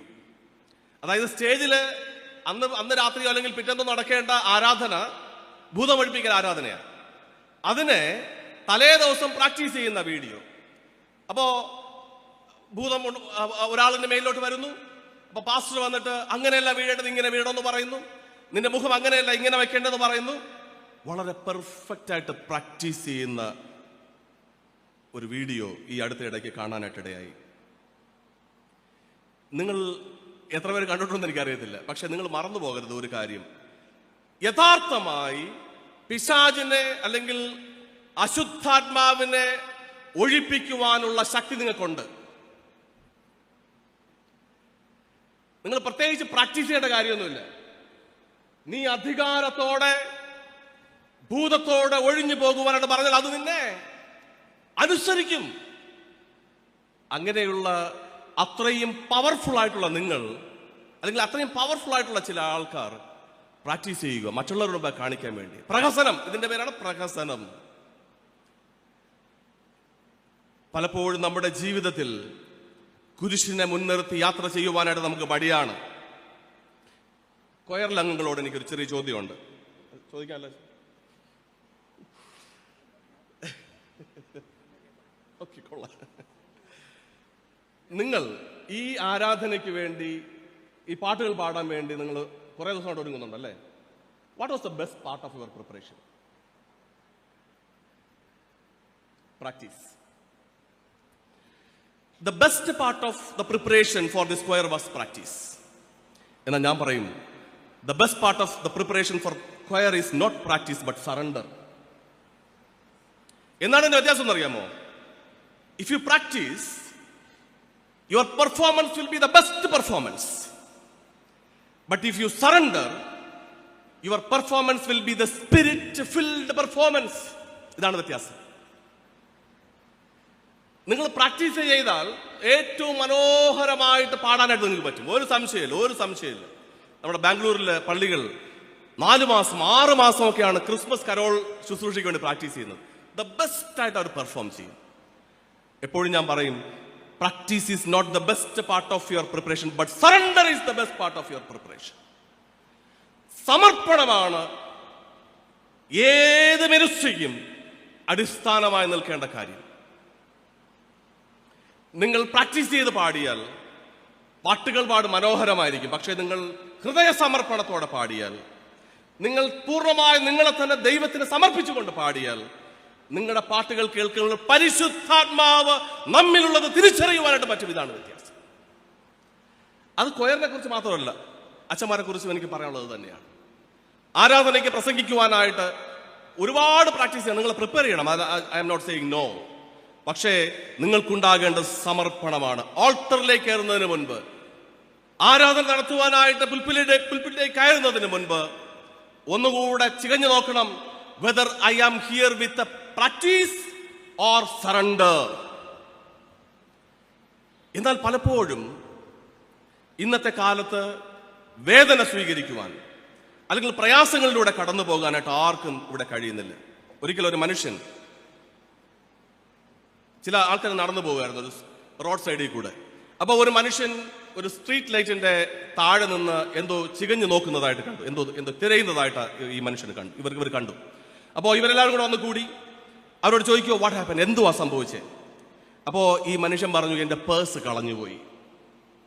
ഓക്കെ, പേഴ്സ് കളഞ്ഞു. അപ്പോൾ എല്ലാവരും കൂടെ ഇങ്ങനെ അന്വേഷിക്കുകയാണ് പേഴ്സിന്. ഒരു രക്ഷ അവിടെ ഒന്നും കാണാനിട്ടില്ല. അപ്പോൾ അത് കുറേ സമയം കഴിഞ്ഞ് ഒരു രക്ഷയില്ലാതെ വന്നപ്പോൾ, അതിനെ കണ്ടുപിടിക്കാൻ കഴിയാതെ വന്നപ്പോൾ അതിൽ ഒരു മനുഷ്യൻ ചോദിച്ചു, ഇവിടെ തന്നെയാണോ പേഴ്സ് കളഞ്ഞു പോയത്? അപ്പോഴാദ്യം അവിടെ ഈ നോക്കിക്കൊണ്ടിരുന്ന മനുഷ്യൻ പറഞ്ഞു, ഇവിടെ അല്ല കളഞ്ഞത്, എവിടെയോ കളഞ്ഞു, ഇവിടെ വെളിച്ചമുള്ളത് കൊണ്ട് ഞാൻ നോക്കിക്കൊണ്ടിരിക്കുക ഇവിടെ. പലപ്പോഴും നമ്മുടെ വിശ്വാസം ഇങ്ങനെയാണ്. കഷ്ടത സഹിക്കുവാൻ നമുക്ക് ഒരു താല്പര്യമില്ല. എവിടെ വെളിച്ചമുണ്ടോ അവിടെ നിന്ന് നമ്മൾ അന്വേഷിക്കും. എവിടെ നല്ല വെള്ളമുണ്ടോ ആ പള്ളി എനിക്ക് വേണം. നമ്മുടെ നാട്ടിലാണെങ്കിൽ ഒരുപാട് തെങ്ങുള്ള പള്ളി, അല്ലെ തെങ്ങുള്ള, ഇവിടെയൊക്കെയാണ് റബ്ബർ അല്ലേ, എനിക്കറിയത്തില്ല അത് നിങ്ങൾക്ക് എടുക്കാൻ പറ്റുമോ, അത് മഹാടേക്ക് കൊണ്ടുപോകുന്ന എനിക്കറിയത്തില്ല. പക്ഷെ അവിടെ കുറച്ച് തേങ്ങയ്ക്ക് നമുക്ക് കിട്ടും. അതുകൊണ്ട് ഏറ്റവും കൂടുതൽ തെങ്ങ് വയലുള്ള അല്ലെങ്കിൽ വസ്തുവുള്ള പള്ളി നമുക്ക് വേണമെന്ന് പറയും. കുരിശിനെ മുൻനിർത്തി യാത്ര ചെയ്യാനായിട്ട് ഇന്നത്തെ തലമുറ അവർ അഭ്യസിച്ചിട്ടില്ല. ഇതാണ് രണ്ടാമത്തെ വേദന. മൂന്നാമത്, വിശുദ്ധ ലൂക്കോസ് എഴുതിയ സുവിശേഷം 10-ാമത്തെ അധ്യായം അതിന്റെ 5-ാമത്തെ വാക്യം. ഏത് വീട്ടിലെങ്കിലും ചെന്നാൽ ഈ വീട്ടിന് സമാധാനമെന്ന് ആദ്യം പറവീൻ. യേശുവിന്റെ മൂന്നാമത്തെ വേദന ഇവിടെ എഴുതിയിരിക്കുന്നത് എന്താണെന്ന് അറിയാമോ? എന്തിനെന്നെ അയച്ചു എന്ന് എനിക്ക് തിരിച്ചറിവില്ല. എന്തിനാണ് എന്നെ അയച്ചതെന്ന് ഞാൻ തിരിച്ചറിയുന്നില്ല. ഇതാണ് മൂന്നാമത്തെ പ്രശ്നം. പള്ളിയിലോട്ട് നമ്മൾ പോകുന്നു, മിഷൻ ഫീൽഡിലോട്ട് പോകുന്നു, എന്തിനാണ് പോയെന്ന് എനിക്കറിയത്തില്ല. ഞങ്ങളുടെ മിഷൻ ഫീൽഡ്, ഞാൻ 2002 മിഷണറായിട്ട് പോയ ആളാണ്. അന്ന് ഇപ്പോൾ എൻ്റെ സിസ്റ്റമൊക്കെ മാറിയതാണ് എൻ്റെ അറിവ്. അന്ന് ഒരു മിഷണറി ആയിട്ട് പോകണമെന്നുണ്ടെങ്കിൽ 3 മാസം സമയം തരും. അപ്പോയിന്റ് ആയിട്ട് നമ്മൾ മിഷൻ ഫീൽഡിൽ എത്തുന്നതിന്റെ 3-ാമത്തെ മാസം മഹായുടെ ബോട്ട് ഫോർമേഷൻ എന്ന ആൾ വരും. അവരുടെ മുൻപാകെ ഏത് സ്ഥലത്താണ് നമ്മൾ ആയിരിക്കുന്നത് ആ സ്ഥലത്തുള്ള ഭാഷയിൽ പ്രസംഗിച്ച് കേൾപ്പിച്ചു കൊടുക്കണം. 3-ാമത്തെ മാസം. ഇല്ലെന്നുണ്ടെങ്കിൽ അവരുടെ കൂടെ തന്നെ കെട്ടിയെടുത്തുകൊണ്ട് തിരിച്ചു പോകണമായിരുന്നു. 3 മാസം. ഫെബ്രുവരി മാസം 2-ാം തീയതി ഞാൻ അവിടെ കാലുകുത്തി. 3-ാമത്തെ മാസം കൃത്യമായിട്ട് ആ ഡേറ്റിൽ ബോട്ട് ഫോർമേഷൻ നാൾ വന്നു. രാവിലെ 5:30 പ്രാർത്ഥന. ആ പ്രാർത്ഥനയിൽ പറഞ്ഞു, ഇന്ന് വൈകുന്നേരം വിനോദ് അച്ഛൻ, അന്ന് അച്ഛനല്ല, പ്രൊബേഷണറാണ്, വിനോദ് തെലുങ്കിൽ പ്രസംഗിക്കും. വൈകുന്നേരം 7 മണിക്ക് പ്രാർത്ഥന. I stood up. ഒരെത്തുംപിടിയില്ല, അറിയാവുന്ന വാക്കുകളെല്ലാം ഉപയോഗിച്ച് സങ്കീർത്തനങ്ങൾ 23 ആസ്പദമാക്കി പ്രസംഗിച്ചു. It was such A wonderful sermon. അന്ന് മുതൽ ഇന്ന് വരെ തിരിഞ്ഞു നോക്കേണ്ടി വന്നിട്ടില്ല. ദാറ്റ് ഈസ്, അവിടെ നിന്നാണ് നമ്മുടെ മിഷൻ പ്രവർത്തനം. അന്നാണ് നമ്മളെ മിഷനായിട്ട് കൺഫേം ചെയ്യുന്നത്. എനിക്കറിയത്തില്ല നമ്മുടെ മഹായുടെ ആ സിസ്റ്റം ഉണ്ടോ ഇല്ല എന്നുള്ള കാര്യം. ഉണ്ടായിരിക്കുന്നത് നല്ലതാണ്. പ്രത്യേകിച്ച് ലാംഗ്വേജ് അറിയാതെ അവിടെ പോയിട്ടൊന്നും ഒരു പ്രയോജനമില്ല. ഇവിടെ എന്തിനാണ് നമ്മൾ അയച്ചിരിക്കുന്നത്? നമ്മൾ വായിച്ചത് ദൈവത്തിൻ്റെ ഒരു മെസ്സേജ് അറിയിക്കുവാനാണ് ദൈവം നമ്മളെ അയച്ചിരിക്കുന്നത്. എന്തിനാണ് അയച്ചതെന്ന് തിരിച്ചറിവില്ലാത്ത ജാതിയോട് അല്ലെങ്കിൽ മനുഷ്യരോട് അല്ലെങ്കിൽ നമ്മളോട് യേശു പറയുന്നു, ദൈവത്തിന്റെ ഒരു മെസ്സേജ് അത് അറിയിക്കാനാണ് നിന്നെ അയച്ചിരിക്കുന്നത്. എന്താണ് ആ മെസ്സേജ്? അതും പലപ്പോഴും നമുക്ക് അറിയാനായിട്ട് കഴിയില്ല. നമുക്ക് യോനയുടെ പുസ്തകം 1-ാമത്തെ അധ്യായത്തിന്റെ 3-ാമത്തെ വാക്യത്തിലേക്ക് പോകാം. എന്നാൽ യോന യഹോവയുടെ സന്നിധിയിൽ നിന്ന് തർശീശിലേക്ക് ഓടിപ്പോകേണ്ടതിന് പുറപ്പെട്ട് യഹോവയിലേക്ക് ചെന്നു. ദൈവം അയച്ചൊരു മിഷണറിയാണ്. എന്നാൽ അവൻ എന്ത് ചെയ്തു? ദൈവം അയച്ച സ്ഥലത്തോട്ട് പോകാൻ മനസ്സില്ലാതെ അവൻ അവന്റെ ഇഷ്ടത്തിന് പോവുകയാണ്. അപ്പോ എന്തിനെന്നെ വിളിച്ചു എന്ന ബോധമില്ല, എന്തിനാണ് എന്നെ അയച്ചിരിക്കുന്നതെന്ന് ബോധമില്ല. ദൈവം യോനയെ തിരഞ്ഞെടുത്തിരിക്കുന്നത് ഒരൊറ്റ സെന്റൻസ് പറയാനാണ്. എന്തിനാണ്? ഒരൊറ്റ സെന്റൻസ്. എന്തുകൊണ്ടാണ് യോന? വായിച്ചാട്ടെ, 3-ാമത്തെ അധ്യായം 4-ാമത്തെ വാക്യം. യോന നഗരത്തിൽ കടന്ന് ആദ്യം ഒരു ദിവസത്തെ വഴി ചെന്നു. ഇനി 40 ദിവസം കഴിഞ്ഞാൽ നിനവെ ഉന്മൂലമാകും എന്ന് ഘോഷിച്ചു പറഞ്ഞു. മതി. അന്നത്തെ കാലത്ത് യോനയ്ക്ക് ഇതുപോലൊരു സ്റ്റേജും ഇതുപോലൊരു പന്തലും ഇതുപോലൊരു 1000 വാട്ട്സിന്റെ സിസ്റ്റം എല്ലാം വെച്ചിട്ട് ഒരു മൈക്ക് കൊണ്ട് പിടിച്ചു കൊടുത്തിരുന്നെങ്കിൽ യോന ചിലപ്പോൾ പ്രസംഗിക്കുമായിരുന്നു. പക്ഷെ യോനയെ ദൈവം വിളിച്ച് എന്തിനാണ്? ഒരൊറ്റ സെന്റൻസ് പറയാൻ. എന്തിനാണ്? 3 ദിവസം നടക്കുവാൻ തക്കവണ്ണം മനോഹരമായൊരു പട്ടണം നിനവേ, അതിൽ ഒരു ദിവസത്തെ വഴി പോയിട്ട് യോന പറയുകയാണ്. വായിച്ചാട്ടെ, 3:4. യോന നഗരത്തിൽ കടന്ന് ആദ്യം ഒരു ദിവസത്തെ വഴി ചെന്നു. ഇനി 40 ദിവസം കഴിഞ്ഞാൽ നിനവെ ഉന്മൂലനാശം എന്ന് ഘോഷിച്ചു. ഇനി 40 ദിവസം കഴിഞ്ഞാൽ നിനവെ ഉന്മൂലനാശം. ഇതാണ് മെസ്സേജ്. ഇത്രയുള്ള മെസ്സേജ്. അതിന്റെ അർത്ഥം എന്താണ്? അതിന്റെ സമ്മറി എന്താണ്? ഒരൊറ്റ വാക്കാണ് എന്റെ സമ്മറി: മാനസാന്തരം. നീ ജീവിക്കുന്നത് പാപത്തിലാണ്, നീ ഇന്നായിരിക്കുന്നത് നരകത്തിന്റെ പടിവാതിൽക്കലാണ്. നീ ഇന്ന് മാനസാന്തരപ്പെട്ടില്ലെങ്കിൽ നീ നീ ഈ ദേശത്തോടെ ഒപ്പം മൊത്തമായി ഉന്മൂലനാശം ചെയ്യുവാൻ, അല്ലെങ്കിൽ ഉന്മൂലനാശം വരാനായിട്ട് പോവുകയാണ്. ഒറ്റ വാക്ക്: മാനസാന്തരപ്പെടുക. ഇന്നത്തെ കാലത്ത് നമുക്ക് ആർക്കും ഇഷ്ടമില്ലാത്തൊരു വാക്കാണ് മാനസാന്തരം. പലപ്പോഴും ഞാൻ ചോദിക്കാറുണ്ട്, നമ്മുടെ പള്ളിയിൽ എത്ര മെമ്പേഴ്സ് ഉണ്ട്? അപ്പോൾ ആ ലിസ്റ്റ് ഇങ്ങോട്ട് പറയും. എന്താണ് ഈ മെമ്പർഷിപ്പിന്റെ അർത്ഥം? നമ്മുടെ സഭയിലെ മെമ്പർഷിപ്പിന്റെ അർത്ഥം എന്താണ്? ബാപ്റ്റിസം എടുത്തിട്ടുള്ള എല്ലാവരും മെമ്പറാണ്. ഇതാണ് പ്രശ്നം. ബാപ്റ്റിസം പലപ്പോഴും എടുക്കുന്നത് മാതാപിതാക്കളുടെ പ്രേരണ കൊണ്ടാണ്. എന്നാൽ നമ്മൾ ഒരു വിശ്വാസി ആകേണ്ടത്, അല്ലെങ്കിൽ നമ്മൾ ഒരു സഭയിലെ മെമ്പർ ആകേണ്ടത് സ്നാനം എടുത്തുകൊണ്ടല്ല, മറിച്ച് നിനക്ക് വിശ്വാസം ഉള്ളത് കൊണ്ടാണ്, അല്ലെങ്കിൽ നീ യേശുവിനെ അറിഞ്ഞത് കൊണ്ടാകണം. ഇവിടെ മാനസാന്തരം എന്ന ഒറ്റ വാക്ക് പറയാനാണ് യോനയെ ദൈവം വിളിച്ചത്. ഈ വാക്കിന്റെ ഇന്നത്തെ കാലത്തെ അതിന്റെ ട്രാൻസ്ലേഷൻ വിശുദ്ധ ലൂക്കോസ് എഴുതിയ സുവിശേഷം 10-ാമത്തെ അധ്യായം 5-ാമത്തെ വാക്യം വായിച്ചാട്ടെ. ഏത് വീട്ടിലെങ്കിലും ചെന്നാൽ ഈ വീട്ടിന് സമാധാനം. ഇതാണ് ഇന്നത്തെ കാലത്ത് നമുക്ക് കൊടുക്കുവാൻ കഴിയുന്ന ഏറ്റവും വലിയ ദൈവത്തിന്റെ വചനം. നിനക്ക് സമാധാനം ഉണ്ടാകാനായിട്ട് പോവുകയാണ്. സമാധാനമില്ല. എത്രയോ പേർ രാത്രി ഉറങ്ങുവാൻ വേണ്ടി മരുന്ന് കഴിക്കാതെ ഉറങ്ങാൻ കഴിയാതെ എത്ര പേരുണ്ട് ഇന്നത്തെ കാലത്ത്? രാത്രി നമ്മുടെ മക്കൾ 12 മണി, 1 മണി, 2 മണി, 3 മണി വരെയും ഓൺലൈനിലാണ്. രാവിലെ എഴുന്നേറ്റാൽ ഒരിക്കലും ഒരാളോട് ക്ലാസ്സിൽ വന്നിരുന്ന് ഉറങ്ങുക കുട്ടി. അപ്പൊ ഞാൻ ചോദിച്ചു, എന്തിനാണ് നീ ഉറങ്ങുന്നത്? സാറേ, രാത്രി എനിക്ക് ഒട്ടും ഉറക്കമില്ല, അതുകൊണ്ട് പകലാകുമ്പോൾ ഭയങ്കര ഉറക്കക്ഷീണം. എന്താ എന്റെ പ്രശ്നം? പ്രശ്നം എന്താ? രാത്രി ഉറങ്ങുന്നില്ല, കാരണം ഓൺലൈനിലാണ്, വാട്സാപ്പും ഫേസ്ബുക്കിലുമാണ്. സമാധാനമില്ലാത്തൊരനുഭവം. എവിടെയെങ്കിലും പോയാൽ, ആരോടെങ്കിലും സംസാരിച്ചാൽ എനിക്ക് സമാധാനം കിട്ടുമെന്ന് ആഗ്രഹിക്കുന്ന മനുഷ്യൻ. മാനസാന്തരത്തിന്റെ, അല്ലെങ്കിൽ ഇന്ന് നമ്മൾ ട്രാൻസ്ലേറ്റ് ചെയ്യുമ്പോൾ അതിന്റെ സമാധാനം എന്നാണ് പറയുന്നത്. വായിച്ചാട്ടെ, ലൂക്കോസ് എഴുതിയ സുവിശേഷം 1-ാമത്തെ അധ്യായം 30-ാമത്തെ വാക്യം. ദൂതൻ അവളോട്, മറിയേ, ഭയപ്പെടേണ്ട, നിനക്ക് ദൈവത്തിന്റെ. ആരുണ്ട് ഇന്നത്തെ കാലത്ത് നമ്മളോട് പറയാൻ, നീ ഭയപ്പെടേണ്ട, ഞാൻ നിനക്ക് വേണ്ടി പ്രാർത്ഥിക്കാം? ഇന്ന് നമ്മൾ ഒരു വലിയൊരു ലിസ്റ്റ് വായിക്കുന്നത് ഞാൻ കേട്ടായിരുന്നു. It was literally painful to know that. But I am so happy that we are writing down their names and praying for them. സ്ട്രോക്കായിട്ട് കിടക്കുന്നു, ക്യാൻസറായിട്ട് കിടക്കുന്നു, പനിയായിട്ട് കിടക്കുന്നു. ഇവർക്ക് വേണ്ടി പ്രാർത്ഥിപ്പാൻ ഒരൊറ്റ വാക്ക് നിങ്ങളുടെ സഭയിലുള്ള വിശ്വാസികൾ ഒരൊറ്റ കാര്യം പറഞ്ഞാൽ മതി: നീ പേടിക്കണ്ട, ഞാൻ നിനക്ക് വേണ്ടി പ്രാർത്ഥിക്കാം. ഇതാണ് സുവിശേഷം. നിന്റെ എന്തെങ്കിലും വേദനയുണ്ടോ? എന്നോട് പറ, ഞാൻ പ്രാർത്ഥിക്കാൻ നിനക്ക് വേണ്ടി. ഇതാണ് സുവിശേഷം. വിശുദ്ധ ലൂക്കോസ് എഴുതിയ സുവിശേഷം 2-ാമത്തെ അധ്യായത്തിന്റെ 10-ാമത്തെ വാക്യം. ദൈവത്തിന്റെ ദൂതന്മാർ ആട്ടിടയന്മാരോട് പോയി പറഞ്ഞു, അതിന് സമാധാനം, നിങ്ങൾ പേടിക്കണ്ട. ഇത്രയും കാലം നിങ്ങൾ വേദനയോടെ ആയിരുന്നു, ഇത്രയും കാലം നിങ്ങൾ പ്രശ്നങ്ങളിലായിരുന്നു, എന്നാൽ പേടിക്കേണ്ട, നിനക്ക് സമാധാനം തരുവാൻ, നിനക്ക് ആശ്വാസം തരുവാൻ, നിന്റെ വേദനകളെല്ലാം മാറ്റുവാൻ, നിന്റെ കണ്ണീരെല്ലാം തുടച്ചു മാറ്റുവാൻ യേശു ഇതാ കാലിത്തൊഴുത്തിൽ പിറന്നിരിക്കുകയാണ്. ഇതാണ് സുവിശേഷം. ഒരു വാക്യം കൂടെ, യോഹന്നാൻ എഴുതിയ സുവിശേഷം 11-ാമത്തെ അധ്യായം 5-ാമത്തെ വാക്യം. യേശു മാർത്തയെയും അവളുടെ സഹോദരിയെയും ലാസറിനെയും സ്നേഹിച്ചു. എന്തുകൊണ്ടാണ് നിങ്ങൾക്ക് സമാധാനം തരാൻ കർത്താവ് ആഗ്രഹിക്കുന്നത് അറിയാമോ? യേശു നിങ്ങളെ സ്നേഹിച്ചു. അതുകൊണ്ടാണ്. യേശു മാർത്തയെയും മറിയെയും ലാസറിനെയും മാത്രമല്ല, നമ്മെ എല്ലാവരെയും സ്നേഹിക്കുന്നത്. പക്ഷെ നമ്മൾ ആ സ്നേഹത്തെ മാത്രം എടുത്തിട്ട് കർത്താവിനെ തള്ളിക്കളയുന്നവരാണ്. ഒരിക്കലും ഒരു രാജാവ് ഉണ്ടായിരുന്നു. ഈ രാജാവ് തന്റെ രാജ്യത്തിലുള്ള പ്രജകൾ എത്രമാത്രം വിശ്വസ്തരാണെന്ന് അറിയേണ്ട ഒരു ടെസ്റ്റ് ചെയ്തു. അദ്ദേഹത്തിന്റെ കൊട്ടാരത്തിന്റെ ഫ്രണ്ടിൽ വലിയൊരു ഒരു പാത്രം കൊണ്ടുവച്ചു. എന്നിട്ട് ആ രാജ്യത്തുള്ള എല്ലാവരോടും പറഞ്ഞു, നിങ്ങളെല്ലാവരും ഒരു ചെമ്പില് പാല് കൊണ്ടുവന്ന് ഇതിനകത്തോട്ട് ഒഴിക്കണം, എനിക്ക് പാലിന്റെ കുറച്ച് ആവശ്യമുണ്ട്. അപ്പോൾ ആ ഡിക്ലെയർ ചെയ്ത ഡേറ്റ് വന്നു. എല്ലാവരും ഇങ്ങനെ വരി ഓരോ വീട്ടിൽ നിന്ന് ഓരോ ആൾക്കാരായിട്ട് മുമ്പോട്ട് വന്നു. ഇങ്ങനെ വരിയായിട്ട് നിൽക്കുക. എല്ലാവരും ഇങ്ങനെ ഈ ചെമ്പും കയ്യിൽ വെച്ചുകൊണ്ട് നിൽപ്പുണ്ട്. ഇങ്ങനെ മുകളിലോട്ട് കയറി അങ്ങ് ഒഴിക്കണം. അതിനകത്തോട് എന്ത് നടക്കുന്നത് നിങ്ങൾക്കൊന്നും അറിയാൻ പറ്റത്തില്ല. ഒഴിച്ചിട്ട് ഓരോരുത്തരായിട്ട് തിരിച്ചു പോകുന്നു. എല്ലാവരും ഒഴിച്ചതിന് ശേഷം അവിടുത്തെ മന്ത്രിമാരും ഭടന്മാരും രാജ്യത്തിന്റെ അല്ലെങ്കിൽ ഏറ്റവും പ്രധാനപ്പെട്ട സ്ഥായിലിരിക്കുന്ന എല്ലാവരും വന്ന് പാലൊഴിച്ചു. അവസാനം രാജാവ് ഇതിനെ ടെസ്റ്റ് ചെയ്യാനായിട്ട് എത്രമാത്രം പാലുണ്ടെന്ന് നോക്കാനായിട്ട് ഇതിന്റെ മുകളിലോട്ട് ഇങ്ങനെ കയറി നോക്കി. എന്താണ് രാജാവ് കണ്ടത്?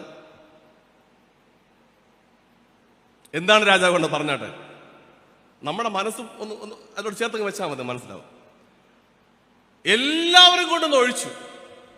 പക്ഷെ ഒഴിച്ചത് പച്ചവെള്ളമായിരുന്നു. ആ വലിയ പാത്രം നിറയെ പാല് ചോദിച്ച രാജാവിന് കിട്ടിയത് എന്തുവാണ്? പച്ചവെള്ളമാണ്. എന്തുകൊണ്ടങ്ങനെ സംഭവിച്ചെന്നറിയാമോ? ആ രാജ്യത്തിലുള്ള എല്ലാവരും ചിന്തിച്ചു, എല്ലാവരും പാല് കൊണ്ടൊന്ന് ഒഴിക്കും, ഞാൻ മാത്രം എത്തി വെള്ളം ഒഴിച്ചാൽ ആരറിയാൻ പോകുന്നു? സത്യം പറഞ്ഞ ഇതല്ലേ നമ്മുടെ വിശ്വാസം? എല്ലാവരും കൂടെ പാടുന്നുണ്ട്, ഞാൻ മാത്രം പാടാന്നാൽ ആരറിയാൻ പോകുന്നു? എല്ലാവരും പ്രാർത്ഥിക്കുന്നുണ്ട്, ഞാൻ മാത്രം പ്രാർത്ഥിക്കാന്നാൽ ആരറിയാൻ പോകുന്നു? സത്യം പറഞ്ഞാൽ നമ്മുടെ എല്ലാവരുടെയും അവസ്ഥ ഇത് തന്നെയാണ്. എന്തിനാണ് നമ്മൾ ഇവിടെ അയച്ചിരിക്കുന്നതെന്ന് ഓരോരുത്തരും പിടിയില്ല. എന്തിനാണ് എന്നെ അങ്ങ് തിരുവനന്തപുരത്ത് കാഞ്ഞിരംകുളം എന്ന ഗ്രാമത്തിൽ ഒരു തുറന്ന അല്ലെങ്കിൽ ഒരു പ്ലെയിൻ ആയിട്ടുള്ള സ്ഥലത്ത് അവിടെ ആക്കിയെന്നും, എന്തിനാ ഇത്രയും കഷ്ടതയുള്ള ഒരു മലയുടെ മുകളിൽ എന്നെ കൊണ്ട് ആക്കിയെന്നും നമുക്ക് തിരിച്ചറിയാനായിട്ട് കഴിയുന്നില്ല. ദൈവത്തിന് നിന്നെ കൊണ്ടൊരു പദ്ധതിയുണ്ട്. അതുകൊണ്ടാണ് എന്നെ അവിടെ ആക്കിയിരിക്കുന്നത്. ദൈവത്തിന് നിന്നെ കുറിച്ചൊരു പ്ലാൻ ഉണ്ട്. അതുകൊണ്ടാണ് നിന്നെ ഇന്ന് ഒരു പക്ഷെ കഷ്ടതയുള്ള സ്ഥലത്ത് കൊണ്ടാക്കിയിരിക്കുന്നത്. എന്തിന് എന്നെ അയച്ചു എന്ന് നമുക്ക് തിരിച്ചറിവുണ്ടാകണം. What you do reflect your character. What you share reflect your character. നിങ്ങൾ എന്ത് ചെയ്യുന്നു, നിങ്ങൾ എന്ത് ചിന്തിക്കുന്നു, നിങ്ങൾ എന്ത് മറ്റുള്ളവർക്ക് പകർന്നു കൊടുക്കുന്നു എന്നത് വെച്ച് നിങ്ങളുടെ സ്വഭാവത്തെ വ്യക്തമായി അറിയാനായിട്ട് പറ്റും. അങ്ങനെ ഒരു ടെസ്റ്റ് നടത്തിയാൽ നമ്മൾ എത്ര പേര് വിജയിക്കും? ഇവിടെ യോനയുടെ പുസ്തകം നമ്മെ പഠിപ്പിക്കുന്നത് ഉന്മൂലനാശം എന്ന ഒറ്റ വാക്ക് പറഞ്ഞപ്പോ, ഇങ്ങനെ 1.5 മണിക്കൂർ 2 മണിക്കൂറുള്ള പ്രസംഗത്തിന് ആവശ്യം ഒറ്റ വാക്ക് പറഞ്ഞപ്പോ എന്താ സംഭവിച്ചത്? ആ ഒരൊറ്റ വാക്ക് കേട്ട നിനവേയിലുള്ള മനുഷ്യർ, അവർക്ക് ആദ്യം ഓർമ്മ വന്നത് എന്താണ്? പാപത്തെക്കുറിച്ച് ഓർമ്മ വന്നു. രണ്ടാമത് അവർക്ക് മാനസാന്തരപ്പെടണം എന്നൊരു ഓർമ്മ വന്നു. മൂന്നാമതെന്ന് സംഭവിച്ചു? പാപത്തെക്കുറിച്ചും മാനസാന്തരത്തെക്കുറിച്ച് ഓർമ്മ വന്നപ്പോൾ എന്ത് സംഭവിച്ചെന്നറിയാമോ? എന്ത് സംഭവിച്ചു? അതൊന്നുമല്ല അവിടെ സംഭവിച്ചത്. അവിടെ പോയി സുവിശേഷം പറഞ്ഞ മിഷണറിയേക്കാൾ ബെറ്റർ ആയിട്ടുള്ള വിശ്വാസിയായിട്ട് മാറി. ഇല്ലേ? അവിടെ പോയി സുവിശേഷം പറഞ്ഞ യോനയെക്കാളും മികച്ച വിശ്വാസമുള്ളവരായിട്ട് ആ നിലവിലുള്ള ജനങ്ങൾ മാറി. ഇതാണ് നമ്മെക്കുറിച്ചുള്ള ദൈവത്തിന്റെ ദർശനം. ഞാൻ അങ്ങനെ പറയാൻ കാരണം എന്താണ്? യോന എന്ത് ചെയ്തു? പ്രസംഗിച്ചിട്ട് പോയിരുന്ന് നോക്കിക്കൊണ്ടിരിക്കുക. എപ്പോ കർത്താവിനെ നശിപ്പിക്കും. മറ്റൊരുത്തിന് നന്മ കിട്ടിയില്ലെങ്കിൽ കുഴപ്പമില്ല, അവൻ എന്തെങ്കിലും ഒരു തിന്മ കിട്ടിയാൽ അല്ലെങ്കിൽ എന്തെങ്കിലും ഒരു പ്രശ്നം ഉണ്ടായാൽ നമ്മൾ ഭയങ്കര ഹാപ്പിയാണ്. നമ്മുടെ വീട്ടിൽ കറണ്ട് പോയെന്ന് കരുത്, എന്ത് ചെയ്യും ആന്റി? നമ്മൾ ആദ്യം അടുത്ത വീട്ടിൽ പോയി നോക്കും. അവനും കറണ്ട് ഇല്ലെങ്കിൽ എനിക്ക് കുഴപ്പമില്ല, അവന് കറണ്ട് ഉണ്ടെങ്കിൽ എനിക്ക് കറണ്ട് ഉണ്ടെങ്കിൽ ആ പ്രശ്നം. സോറി ആന്റി മറ്റെന്തോ പറഞ്ഞത്. പക്ഷെ ഇതാണ് ഞാൻ എങ്ങനെ കുഴപ്പമില്ല, മറ്റുള്ളവർ നന്നാകരുത്. ഇവിടെ യോനയേക്കാൾ മികച്ച മിഷണറിമാരായിട്ട് യോനയേക്കാൾ മികച്ച വിശ്വാസമുള്ളവരായിട്ട് ആ നിലവിലുള്ള ജനങ്ങൾ മാറി.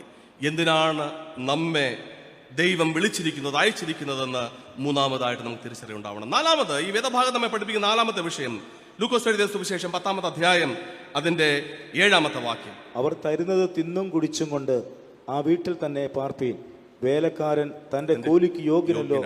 മതി. ഈ വാക്യം വായിക്കുമ്പോൾ എനിക്ക് അടുത്തൊരു ചോദ്യം. ഈ വാക്യം വായിക്കുമ്പോൾ നമുക്ക് ഏറ്റവും പെട്ടെന്ന് ഓർമ്മ വരുന്ന അല്ലെങ്കിൽ നമ്മൾ മനസ്സിലാക്കുന്ന വിഷയം എന്താണ്? അച്ഛന്മാർ പറഞ്ഞാട്ടെ, അല്ലെങ്കിൽ മിഷണർമാർ പറഞ്ഞാട്ടെ. ഒന്നും പേടിക്കണ്ട, ധൈര്യമായിട്ട് പറഞ്ഞു. ഇനി നിങ്ങൾ പറയുന്നതൊന്നും റെക്കോർഡാകത്തില്ല, ഞാൻ പറയുന്നത് മാത്രമേ റെക്കോർഡാകത്തുള്ളൂ. എന്താണ് ഈ വാക്യം? വേലക്കാരൻ തന്റെ കൂലിക്ക് യോഗ്യൻ എന്ന് പറയുമ്പോൾ നമുക്ക് പെട്ടെന്ന് ഓർമ്മ വരുന്നത് എന്താണ്? I am eligible to get my wage, my salary, അല്ലേ? എന്നാൽ അല്ല, എനിക്ക് കിട്ടേണ്ട കൂലിയെ കുറിച്ചല്ല അവിടെ പറയുന്നത്, ഞാൻ ചെയ്യേണ്ട ജോലിയെ കുറിച്ച് അവിടെ പറഞ്ഞിരിക്കുന്നത്. എന്തോ അവിടെ സ്റ്റാർട്ടിങ്? വേലക്കാരനാണ് കൂലിക്ക് യോഗ്യൻ.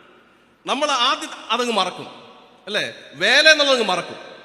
നമുക്ക് പലപ്പോഴും വേല വയ്ക്കലാണ് ജോലി, അതുകൊണ്ട് ആ വേല അങ്ങ് മറക്കും. പക്ഷേ കൂലി നമ്മൾ ഒരിക്കലും വിടത്തില്ല. എന്ത് ചെയ്താലും എന്ത് ചെയ്തില്ലെങ്കിലും എന്റെ കൂലി വേണം. എവിടെ പോയാലും എന്ത് ചെയ്തില്ലെങ്കിൽ, ഐ എം സോറി കേട്ടോ, എന്തൊന്നും തോന്നല്ലേ, ബട്ട് സത്യമാണ് ഞാൻ ഈ പറഞ്ഞത്. നമ്മൾ പലപ്പോഴും ഈ വാക്യം വായിക്കുന്നത് എനിക്ക് കിട്ടേണ്ടത് ആനുകൂല്യങ്ങളെ നേടിയെടുക്കാൻ വേണ്ടി മാത്രമാണ്, അല്ലാതെ ഞാൻ ചെയ്യേണ്ട ജോലിയെ കുറിച്ച് ഈ വാക്യം വായിക്കുമ്പോൾ നമുക്ക് ആർക്കും ഓർമ്മ വരികയില്ല. Absolutely, if you feel that I should get out of what I live or what I do, it's wrong. ഒരേ ഒരു കാര്യം നമുക്ക് ഓർമ്മ വരേണ്ടത് ഞാൻ ചെയ്യേണ്ട ജോലിയെ കുറിച്ചാണ്. ജോലി ചെയ്യുമ്പോൾ കൂലി തരാനായിട്ട് ദൈവം അവിടെ ഉണ്ട്, അത് നിങ്ങൾ മറക്കണ്ട. നമ്മൾ എല്ലാവരും വേലക്കാരാണ് എന്ന് തിരിച്ചറിയണം. നമ്മളെല്ലാവരും ദൈവം ഓരോരോ ഉത്തരവാദിത്തങ്ങൾ ഏൽപ്പിച്ച് ഈ ലോകത്തിലേക്ക് അയച്ചിരിക്കുന്നു എന്ന് നമുക്ക് തിരിച്ചറിയണം. ആ ജോലി എന്താണ് എന്ന് നമുക്ക് തിരിച്ചറിയണം. എന്താണ് ജോലി? വിശുദ്ധ മത്തായി എഴുതിയ സുവിശേഷം 28-ാമത്തെ അധ്യായം 19-20 വാക്യങ്ങൾ വായിച്ചാട്ടെ. ആകയാൽ നിങ്ങൾ പുറപ്പെടുക. 1, നിങ്ങൾ പോകുക. 2, പിതാവിന്റെയും പുത്രന്റെയും പരിശുദ്ധാത്മാവിന്റെ നാമത്തിൽ സ്നാനം കഴിപ്പിക്കുക. നിങ്ങൾ പിതാവിന്റെയും പുത്രന്റെയും പരിശുദ്ധാത്മാവിന്റെ നാമത്തിൽ സ്നാനം കഴിപ്പിക്കുക. 3, ഞാൻ നിങ്ങളോട് കൽപ്പിച്ചതൊക്കെയും പ്രമാണിപ്പാൻ തക്കവണ്ണം ഉപദേശിച്ചും കൊണ്ട് പഠിപ്പിക്കുക. യേശു കർത്താവ് എന്നെ എന്ത് പഠിപ്പിച്ചോ അതിനെ നിങ്ങൾ പഠിപ്പിക്കുക. പിന്നെ സകല ജാതികളെയും ശിഷ്യരാക്കിക്കൊള്ളുവീൻ. ഞാനോ മതി. ഇതാണ് നമ്മെ ഏൽപ്പിച്ചിരിക്കുന്ന ജോലി. എന്താണ് നമ്മുടെ വേല? പോകുക എന്നുള്ളതാണ് നമ്മുടെ വേല. മറ്റുള്ളവരെ യേശുവിലേക്ക് ആനയിക്കുക എന്നുള്ളതാണ് നമ്മുടെ വേല. അവരെ യേശുവിനെ കുറിച്ച് പഠിപ്പിക്കുക എന്നുള്ളതാണ് നമ്മുടെ വേല. അവരെ ശിഷ്യന്മാരാക്കുക എന്നുള്ളതാണ് വേല. എന്നാൽ വേദപുസ്തകം തന്നെ പഠിപ്പിക്കുന്ന വളരെ വേദനാജനകമായൊരു കാര്യമുണ്ട്. നമ്മളെല്ലാവരും മറ്റുള്ളവരെ പഠിപ്പിക്കും, പക്ഷേ അവസാനം പഠിപ്പിച്ച് എവിടെ പോയി നിൽക്കുന്ന നമ്മളെക്കാൾ ഏറ്റവും ഘോരമായ നരകത്തിന് യോഗ്യരാക്കി മാറ്റും. ഇതാ പ്രശ്നം. എന്നാൽ എന്റെ ജോലി എന്താണ്? എന്നാൽ യേശുവിനെ കുറിച്ച് പോകി, യേശുവിനെ കുറിച്ച് പ്രസംഗിച്ച് യേശുവിന്റെ മക്കളാക്കി മാറ്റി യേശുവിന്റെ ശിഷ്യന്മാരാക്കി മാറ്റുക എന്നുള്ളതാണ്. ഒരിക്കൽ ഒരു ഗുരുവിന്റെ കീഴിൽ 4 വിദ്യാർത്ഥികളുണ്ടായിരുന്നു. ഈ 4 പേരും ദ ബെസ്റ്റ് ആയിട്ട് പെർഫോം ചെയ്തതുകൊണ്ട് ഞാൻ നേരത്തെ പറഞ്ഞതുപോലെ കളരിയിലെ ആശാൻ പ്രധാനപ്പെട്ട അടവ് അവരെ ഏറ്റവും പ്രിയപ്പെട്ട മനുഷ്യനെ പഠിപ്പിക്കുന്നത് പോലെ ഈ 4 പേരെയും പഠിപ്പിച്ച ജോലി അല്ലെങ്കിൽ പഠിപ്പിച്ച ഒരു ടെക്നിക്ക് എന്ന് പറയുന്നത് മരിച്ചു പോയതിനും ചത്തുപോയതിന് ജീവൻ കൊടുക്കുന്ന ഒരു വരം. അത് ഈ 4 പേർക്കും കൊടുത്തു. ഈ 4 പേർക്കും ഈ വരവും കൊടുത്തു. അവൻ പ്രാപിച്ചുകൊണ്ട് അവരവരുടെ ആ സ്ഥലത്തേക്ക് തിരികെ പോവുകയാണ്. നടന്നു പോകുന്നത് ഒരു കാട്ടിന്റെ ഉള്ളിലൂടെ. നടന്നു പോകുമ്പോൾ കാടിന്റെ നടുവിൽ ഒരു സിംഹം ചത്ത് കിടക്കുന്നത് കണ്ടു. അപ്പൊ 4 പേരും കൂടെ ഇതിന്റെ അടുത്തിങ്ങനെ വന്നിട്ട് പറഞ്ഞു, അയ്യോ എത്ര മനോഹരമായിട്ട് ജീവിച്ചിരുന്ന സിംഹമായിരിക്കും, എത്ര വന്യമൃഗങ്ങൾ അല്ലെങ്കിൽ എത്ര മൃഗങ്ങളെ ഇത് കടിച്ചു കൊന്നിട്ടുണ്ടായി, പക്ഷെ ഇപ്പൊ നോക്കിയേ ഇതിന്റെ അവസ്ഥ നോക്കിയേ, ഇത് ചത്ത് കിടക്കുക. അപ്പൊ അതിൽ ഒരാൾ പറഞ്ഞു, എടാ നമ്മുടെ ഈ ഗുരു ഉണ്ടല്ലോ, ഇയാൾ നമുക്ക് തന്ന വരം അത് സത്യമാണോ ഇല്ലയോ ഒന്ന് ടെസ്റ്റ് ചെയ്ത് നോക്കിയാലോ? ഇല്ലേ? സംശയം തോന്നൂലേ? നിങ്ങൾക്ക് ഇത്രയും വലിയൊരു വരം തന്നിട്ടുണ്ട്, അത് ടെസ്റ്റ് ചെയ്ത് നോക്കാനായിട്ട് തോന്നൂലേ? അപ്പോൾ ഒരാൾ പറഞ്ഞു, ശരി എന്നാൽ നമുക്ക് ടെസ്റ്റ് ചെയ്ത് നോക്കാം. ടെസ്റ്റ് ചെയ്യാൻ എന്തോ ഉണ്ട് ഇവിടെ ഫ്രണ്ടില്, എന്തുണ്ട് ഫ്രണ്ടില്? ചത്ത സിംഹം കിടക്കുക. നമുക്ക് 4 പേർക്ക് കൂടെ ആ മന്ത്രം ഉപയോഗിച്ച് ഈ സിംഹത്തിനൊന്ന് ജീവൻ കൊടുത്ത് നോക്കാമെന്ന് പറഞ്ഞു. 4 പേരും കൂടെ 4 ചുറ്റും കൂടി അവരവരുടെ മന്ത്രങ്ങൾ ഇങ്ങനെ പറഞ്ഞു. മന്ത്രം പറഞ്ഞ് കണ്ണു തുറന്നപ്പോഴേക്കും ഇതാ സിംഹം ജീവനോടെ അതിന്റെ ഫ്രണ്ടിൽ നിൽക്കുന്നു. കഥയുടെ അടുത്ത ഭാഗം പറഞ്ഞാട്ടെ, എന്തുവാ കഥയുടെ അടുത്ത ഭാഗം? ചാടി എഴുന്നേറ്റ സിംഹം തന്റെ മുമ്പിൽ ഉണ്ടായിരുന്ന എല്ലാത്തെയും കടിച്ചു കൊന്നു തിന്നു. ഇത് തന്നെയാ സംഭവിച്ചത്. പലപ്പോഴും നമ്മൾ വേദപുസ്തകം എടുത്തുകൊണ്ട് നടക്കുന്നത് നമ്മുടേതായ സ്വന്തം കാര്യം, കർത്താവിന് വേണ്ടിയല്ല. കർത്താവിന് വേണ്ടി ആകണം വേദപുസ്തകത്തെ എടുത്തുകൊണ്ട് നടക്കേണ്ടത്. Faith is the matter of common sense. മറന്നു പോരുത്. വിശ്വാസം എന്നത് സാമാന്യ ബോധമാണ്, മറ്റൊന്നുമല്ല. ഒരുപാട് പ്രസംഗങ്ങളൊന്നും വേണ്ട. നിനക്ക് കോമൺ സെൻസ് ഉണ്ടെങ്കിൽ നീ ഒരു വിശ്വാസിയാണ്. വേദപുസ്തകത്തെ നിന്റെ കയ്യിലെടുക്കുമ്പോൾ നീ മറന്നു പോകരുത്, ഒരുപാട് കാര്യങ്ങളൊന്നും നിന്നെ കുറിച്ച് കർത്താവ് ആഗ്രഹിക്കുന്നില്ല. കോമൺ സെൻസ് നിനക്കുണ്ടായാൽ മതി. എന്താണ് ആ കോമൺ സെൻസ്? ഉൽപ്പത്തികളുടെ പുസ്തകം 1-ാമത്തെ അധ്യായം 27-ാമത്തെ വാക്യം വായിച്ചാട്ടെ. ഇങ്ങനെ ദൈവം തന്റെ സ്വരൂപത്തിൽ മനുഷ്യനെ സൃഷ്ടിച്ചു. ഇങ്ങനെ ദൈവം തന്റെ സ്വരൂപത്തിൽ മനുഷ്യനെ സൃഷ്ടിച്ചു. ഇതാണ് കോമൺ സെൻസ്. ഇങ്ങനെ ഒരു കോമൺ സെൻസ് ഉണ്ടാകുമ്പോൾ എന്താ സംഭവിക്കുന്ന അറിയാമോ? എന്നോട് എഴുതിയിരിക്കുന്നത്, ഇങ്ങനെ ദൈവം തന്റെ സ്വന്തം രൂപത്തിൽ മനുഷ്യനെ സൃഷ്ടിച്ചു. പലപ്പോഴും നമ്മൾ ചെറിയൊരു മിഥ്യാധാരണ ഇതിനകത്തുണ്ട്. നമ്മൾ ചിന്തിക്കുന്നത് ദൈവം ദൈവത്തെ പോലെ ഉണ്ടാക്കിയെന്നാണ്. അല്ല, ദൈവം ദൈവമായിട്ട് തന്നെയാണ് നമ്മൾ ഉണ്ടാക്കിയിരിക്കുന്നത്. താനിരിക്കുന്നത് പോലെ, തനിക്കുള്ളത് പോലെ ദൈവത്തെ ഉണ്ടാക്കി. അതിന്റെ അർത്ഥം എന്താണ്, അല്ലെങ്കിൽ അതിൻ്റെ ഉള്ള പ്രയോജനം എന്താണ്? എന്താണ് ദൈവം പറഞ്ഞിട്ട് ഏതെങ്കിലും കാര്യം നടക്കാതെ പോയിട്ടുണ്ടോ? ദൈവം പറഞ്ഞിട്ടുള്ള ഏതെങ്കിലും കാര്യം സംഭവിക്കാതെ പോയിട്ടുണ്ടോ? ഇല്ല. ഇത് തന്നെയാണ് വേദപുസ്തകം പഠിപ്പിക്കുന്നത്. നിനക്ക് കടുകുമണിയോളം ദൈവഭയം ഉണ്ടെങ്കിൽ, നിനക്ക് കടുകുമണിയോളം ദൈവം നിന്റെ അകത്ത് ഇനിയും അവശേഷിക്കുന്നുണ്ടെങ്കിൽ, കടുകുമണിയുടെ അത്രയും വിശ്വാസമുണ്ടെങ്കിൽ, ഈ മലയോട് വേരോടെ പറഞ്ഞ് സമുദ്രത്തിൽ പോയി വീഴുക എന്ന് പറഞ്ഞാൽ അത് നിന്നെ അനുസരിക്കും. ഞാൻ മിഷണറി ആയിട്ട് ഏറ്റുമാനൂർ പ്രവർത്തിക്കുമ്പോൾ ഒരു മനുഷ്യൻ രാവിലെ ഭവനത്തിൽ പ്രാർത്ഥിക്കാനായിട്ട് കടന്നു വന്നു. അന്ന് അദ്ദേഹത്തിന്റെ വീടിന്റെ പാലുകാച്ച, വീടിന്റെ ഇനാഗുറേഷനാണ്, ഗൃഹപ്രവേശനം. അപ്പോ അന്ന് രാവിലെ നോക്കുമ്പോൾ ഒരു മഴയുടെ ലക്ഷണം. പക്ഷെ അന്ന് അദ്ദേഹത്തിന് പെയിന്റ് ചെയ്യണം ഔട്ടർ പുറഭാഗം. അപ്പൊ അദ്ദേഹത്തിന്റെ പ്രാർത്ഥനാ വിഷയം ഇതാണ്: അച്ചോ, ഇന്ന് വൈകുന്നേരം ഗൃഹപ്രവേശമാണ്, മഴ പെയ്യുമെന്ന് തോന്നുന്നു, ഇന്ന് മഴ പെയ്യരുത്, അച്ചോ ഒന്ന് പ്രാർത്ഥിച്ചാട്ടെ. പ്രാർത്ഥിച്ചു. ആ മനുഷ്യൻ സന്തോഷമായിട്ട് പോയി. അരമണിക്കൂർ കഴിഞ്ഞപ്പോ ആ മനുഷ്യന്റെ വീട്ടിന്റെ ഒരു 100 മീറ്റർ അപ്പുറത്ത് ഉള്ള മറ്റൊരു വിശ്വാസി വന്നു. അവൻ കൃഷിക്കാരനാണ്. അവന്റെ പ്രാർത്ഥനാ വിഷയം എന്താണെന്ന് അറിയാമോ? അച്ചോ, ഞാൻ ഇന്ന് എൻ്റെ വയലില് വിത്ത് വിതയ്ക്കാനായിട്ട് പോകുന്നു. ഇന്ന് ഏറ്റവും നന്നായിട്ടൊന്ന് മഴ പെയ്യണം. ആ മഴയില് ഏറ്റവും നന്നായിട്ട് മഴ പെയ്താൽ എൻ്റെ വിളയെല്ലാം നന്നായിരിക്കും. എനിക്ക് പമ്പ് സെറ്റ് ഒന്നുമില്ല, മഴയെ ആശ്രയിച്ച് ജീവിക്കുവാണ്. യുനോ, ഇങ്ങനെ ഒരു സംഭവം, ഇങ്ങനെ ഒരു സാഹചര്യം നിങ്ങൾ അകപ്പെട്ടു പോയാൽ വാട്ട് യു വിൽ ഡു? നമ്മൾ എന്ത് ചെയ്യും? സത്യമായി ആ മനുഷ്യൻ വന്നു, അവന്റെ കാര്യം പറഞ്ഞു, അവന് വേണ്ടി ഞങ്ങൾ പ്രാർത്ഥിച്ചു, തിരിച്ച് അവനെയും വിട്ടു. ഉച്ച കഴിഞ്ഞു, പരിപാടി ഇവിടെ തുടങ്ങാൻ സമയമായി. തകർത്ത മഴയ്ക്കുള്ള സാധ്യത. അപ്പൊ ഞങ്ങൾ വിചാരിച്ചു ആരുടെയും ഒരാളിന്റെ പ്രാർത്ഥനയെ ദൈവം കേട്ടുള്ളൂ. നിങ്ങൾ വിശ്വസിച്ചാലും ഇല്ലെങ്കിലും ഇതെന്റെ ജീവിതത്തിൽ നടന്ന സംഭവമാണ്. എവിടെയാണോ വയല്, ആ വയലിൽ ഇടിയോടെ മഴ പെയ്യുമ്പോ എവിടെയാണോ അവൻ പെയിന്റ് ചെയ്തുകൊണ്ടിരുന്നത് അവിടെ ഒരു തുള്ളി മഴയുമില്ല. അതിശക്തമായ അല്ലെങ്കിൽ നല്ല സുന്ദരമായ വെയിലോടെ സൂര്യൻ ഉദിച്ചു നിൽക്കും. 100 മീറ്റർ അപ്പുറത്തും ഇപ്പുറത്തും നടന്ന സംഭവം. നിങ്ങൾ ഇതെന്തുകൊണ്ടാണ് സാധ്യം? ഇത് നിങ്ങൾ ദൈവത്തിന്റെ രൂപമായതുകൊണ്ടാണ് സാധ്യം. നിങ്ങളുടെ ഉള്ളിൽ ദൈവം വസിക്കുന്നത് കൊണ്ട് സാധ്യമാണ്. ഒരൊറ്റ കാര്യമേ നിങ്ങൾ ചെയ്യേണ്ടതായിട്ടുള്ളൂ: പൂർണ്ണമായിട്ട് ദൈവത്തിന്റെ കാര്യങ്ങളിൽ നിങ്ങൾ സമർപ്പിക്കുക. 5-ാമതായിട്ട് വിശുദ്ധ ലൂക്കോസ് എഴുതിയ സുവിശേഷം 10-ാമത്തെ അധ്യായം 6-8 വാക്യങ്ങൾ. അവിടെ ഒരു സമാധാനപുത്രനുണ്ടെങ്കിൽ നിങ്ങളുടെ സമാധാനം അവന്മേൽ വസിക്കും. ഇല്ലെന്ന് വരികിലോ നിങ്ങളിലേക്ക് മടങ്ങിപ്പോരും. ശരി. ഏത് പട്ടണത്തെങ്കിലും ചെന്നാൽ അവർ നിങ്ങളെ കൈക്കൊള്ളുന്നുവെങ്കിൽ മതി. സോ ഇവിടെ അഞ്ചാമത്തെ ദൈവത്തിന്റെ വേദന എന്ന് പറയുന്നത് തന്റെ ശബ്ദം കേൾക്കാനായിട്ട് ആരുമില്ല എന്നുള്ളതാണ്. അവിടെ കർത്താവ് ഈ 70 പേരെ അയക്കുമ്പോൾ വളരെ വ്യക്തമായി പറഞ്ഞു, ഒരു പരാജയത്തിന്റെ ഭീഷണി. ചിലപ്പോ നിങ്ങളെ ആൾക്കാർ കൈക്കൊള്ളും, ചിലപ്പോ കൈക്കൊള്ളത്തില്ല. ചിലപ്പോ നിങ്ങളെ ആൾക്കാർ സ്വീകരിക്കും, ചിലപ്പോ നിങ്ങളെ സ്വീകരിക്കത്തില്ല. അവിടെ അതാണ് ദൈവത്തിന്റെ അടുത്ത വേദന. എന്റെ ശബ്ദം കേൾക്കാനായിട്ട് ആരുമില്ല. 6-ാമത്തെ വാക്യം സമാധാന പുരുഷൻ ഇല്ലാത്ത അവസ്ഥയും. 8-ാമത്തെ വാക്യം കൈക്കൊള്ളാത്ത പട്ടണങ്ങളും. സത്യമായിട്ട് ഞാൻ നിങ്ങളോട് പറയുന്നു, ഒരു പ്രാവശ്യമെങ്കിലും ദൈവത്തെ നിങ്ങൾ കേട്ടാൽ നിങ്ങൾക്ക് അടങ്ങിയിരിക്കുവാനായിട്ട് കഴിയുകയില്ല.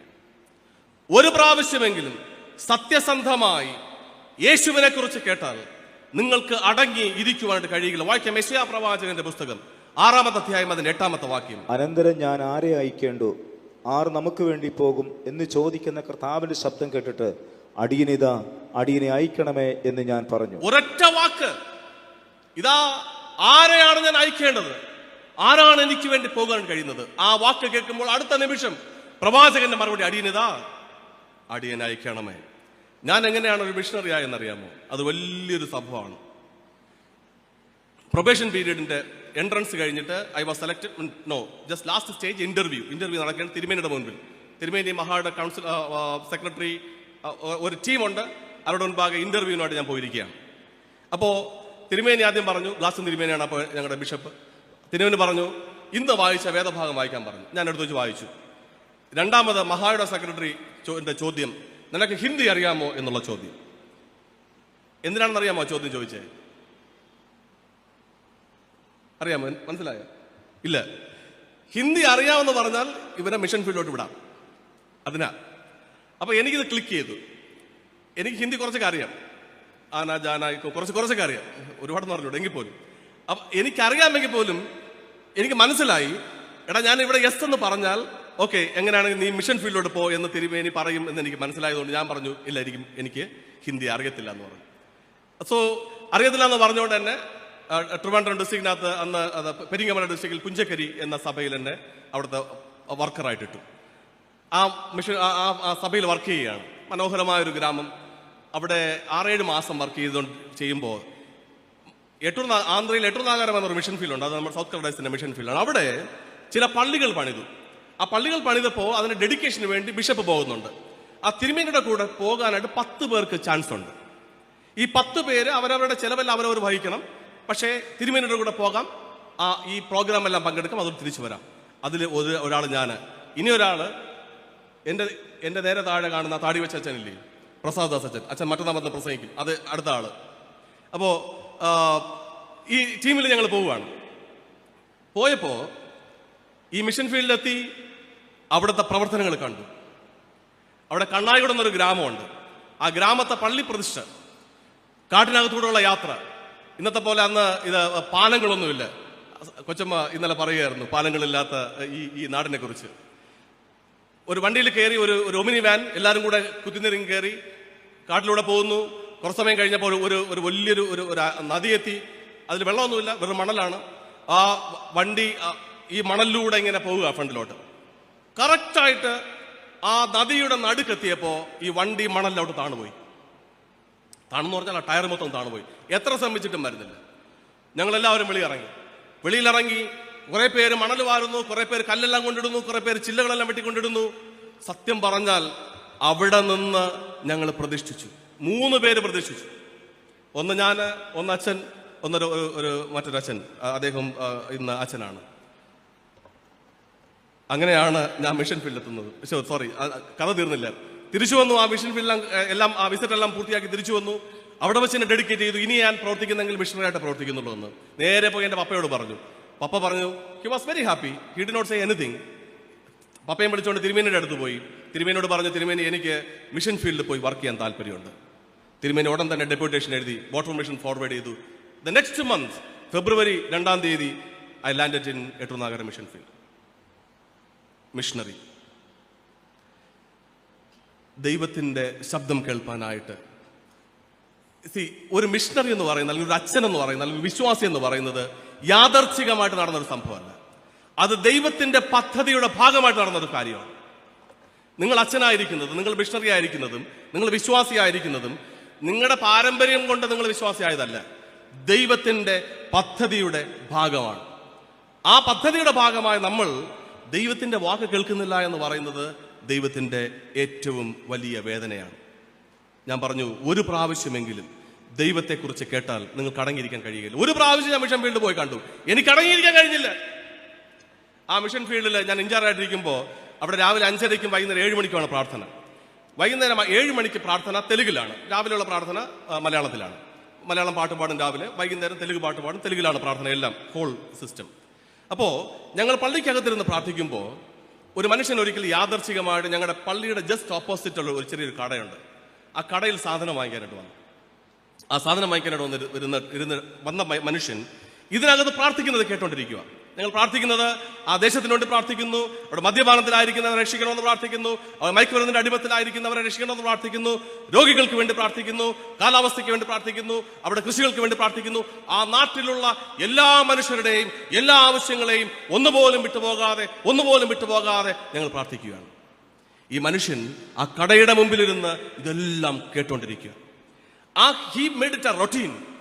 കൃത്യമായി 7 മണിയാവുമ്പോ പിറ്റേന്ന് മുതൽ ആ മനുഷ്യൻ അവിടെ വന്നിരിക്കാൻ തുടങ്ങി. ഞങ്ങളുടെ പ്രാർത്ഥനകളെ ശ്രദ്ധിക്കാൻ തുടങ്ങി. ഞങ്ങൾ അവിടെ എന്ത് ചെയ്യുന്നെന്ന് അവൻ അറിയാൻ തുടങ്ങി. 1 മാസം കഴിഞ്ഞപ്പോ അവൻ ആ പള്ളിയുടെ സ്റ്റെപ്പിൽ വന്നിരുന്ന് കേൾക്കാൻ തുടങ്ങി. 2 ആഴ്ച കഴിഞ്ഞപ്പോ അവൻ പള്ളിക്കകത്ത് ഞങ്ങളോടൊപ്പം വന്നിരുന്ന് ദൈവത്തെ ആരാധിക്കാനായിട്ട് തുടങ്ങി. ദൈവം യാദർച്ഛികമായി നിങ്ങളെ ആരെയും ഇവിടെ ആക്കിയിട്ടുള്ളതല്ല. ദൈവത്തിന്റെ പദ്ധതിയുടെ ഭാഗമാണ് നിങ്ങളിവിടെ ആയിരിക്കുന്നത്.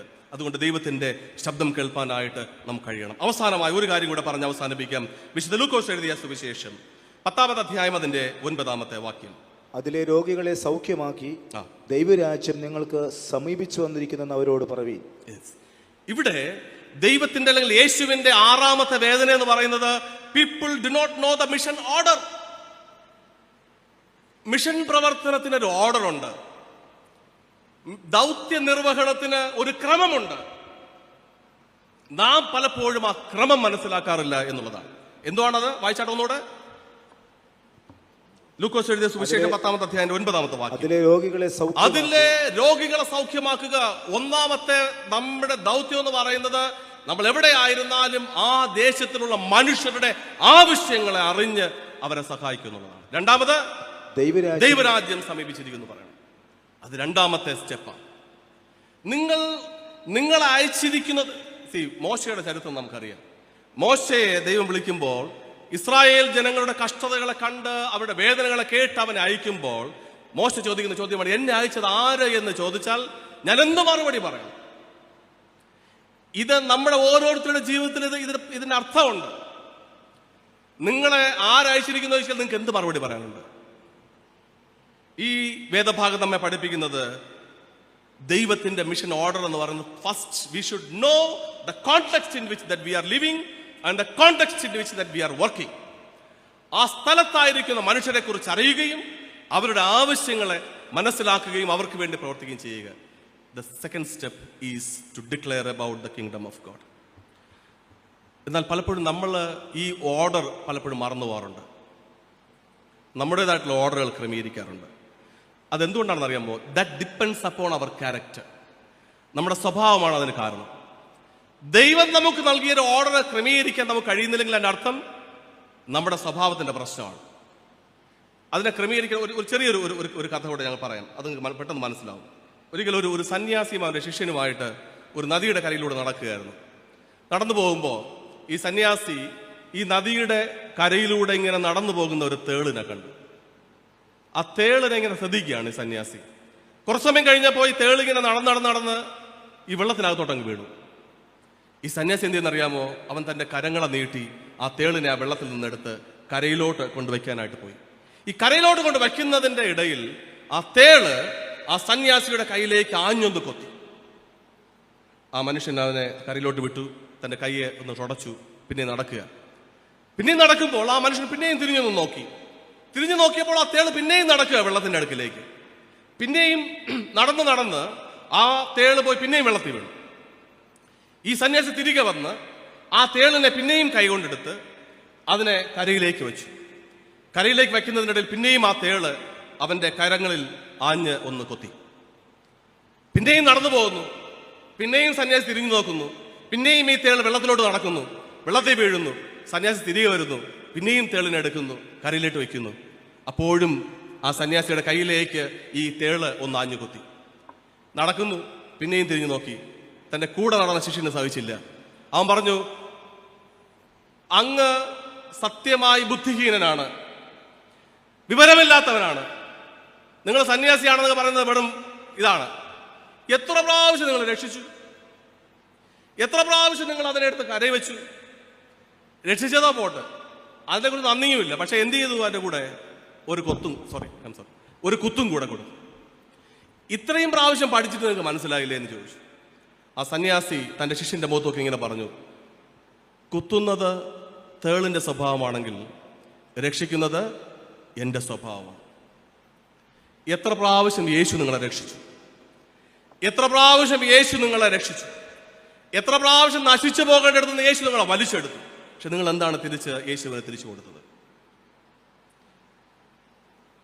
ഈ സന്യാസി യേശുവും ഈ തേള് നമ്മൾ ഓരോരുത്തരുമാണ്. നമ്മുടെ സ്വഭാവം ഇനിയെങ്കിലും മാറിയേ പറ്റൂ. നമ്മുടെ സ്വഭാവം ഇനിയെങ്കിലും മാറിയേ പറ്റൂ.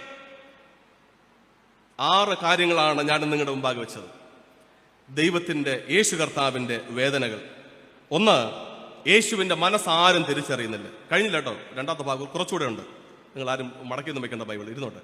2, യേശുവിന്റെ കുരിശിനെ മുൻനിർത്തി യാത്ര ചെയ്യാനായിട്ട് ആർക്കും ഇന്ന് താല്പര്യമില്ല. 3, എന്തിനാണ് എന്നെ അയച്ചതെന്ന് ആർക്കും തിരിച്ചറിവില്ല. 4, ഞാൻ ആരാണ് എന്ന് തിരിച്ചറിയുന്നില്ല. 5, യേശുവിന്റെ ശബ്ദം കേൾപ്പാനായിട്ട് ആരുമില്ല. 6, people do not know the mission order. എന്തിനാണ് എന്നെ അയച്ചിരിക്കുന്നത്, അല്ലെങ്കിൽ എന്താണ് ഞാൻ ചെയ്യേണ്ടത്, ആദ്യം ചെയ്യേണ്ടത് എന്ത്, രണ്ടാമത് ചെയ്യേണ്ടത് എന്ത്, മൂന്നാമത് ചെയ്യേണ്ടത് എന്ത്, ഞാൻ തിരിച്ചറിയുന്നില്ല. ഇതാണ് പ്രശ്നം. ഇത് കഴിഞ്ഞിട്ട് നമ്മളത് വേദഭാഗമായിട്ട് വായിച്ച് ലൂക്കോസ് എഴുതിയ സുവിശേഷം 17 മുതൽ 20 വരെയുള്ള വേദഭാഗങ്ങൾ വായിക്കുന്നതിന് മുമ്പ് എനിക്ക് നിങ്ങളോട് ഒരു കൊച്ചു ചോദ്യം ചോദിക്കാറുണ്ട്. നമ്മൾ വായിച്ചത് ലൂക്കോസ് 10:1 മുതൽ 9 വരെയും 17 മുതൽ 20 വരെയാണ്. എന്തിനാണെന്നറിയാമോ ഞാൻ ലൂക്കോസ് 10 മുതൽ 16 വരെയുള്ള വേദഭാഗം വായിക്കാതിരുന്നത്?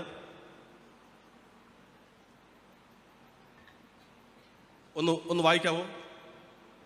ഏതു പട്ടണത്തിലെങ്കിലും ചെന്നാൽ അവർ നിങ്ങളെ കൈക്കൊള്ളുന്നില്ലെങ്കിൽ അതിൻ്റെ തെരുക്കളിൽ പോയി നിങ്ങളുടെ പട്ടണത്തിൽ നിന്ന് ഞങ്ങളുടെ കാലിന് പറ്റിയ പൊടിയും ഞങ്ങൾ നിങ്ങൾക്ക് കുടഞ്ഞേച്ചു പോകുന്നു, എന്നാൽ ദൈവരാജ്യം സമീപിച്ചു വന്നിരിക്കുന്നെന്ന് അറിഞ്ഞുകൊള്ളുവീൻ എന്ന് പറവീൻ.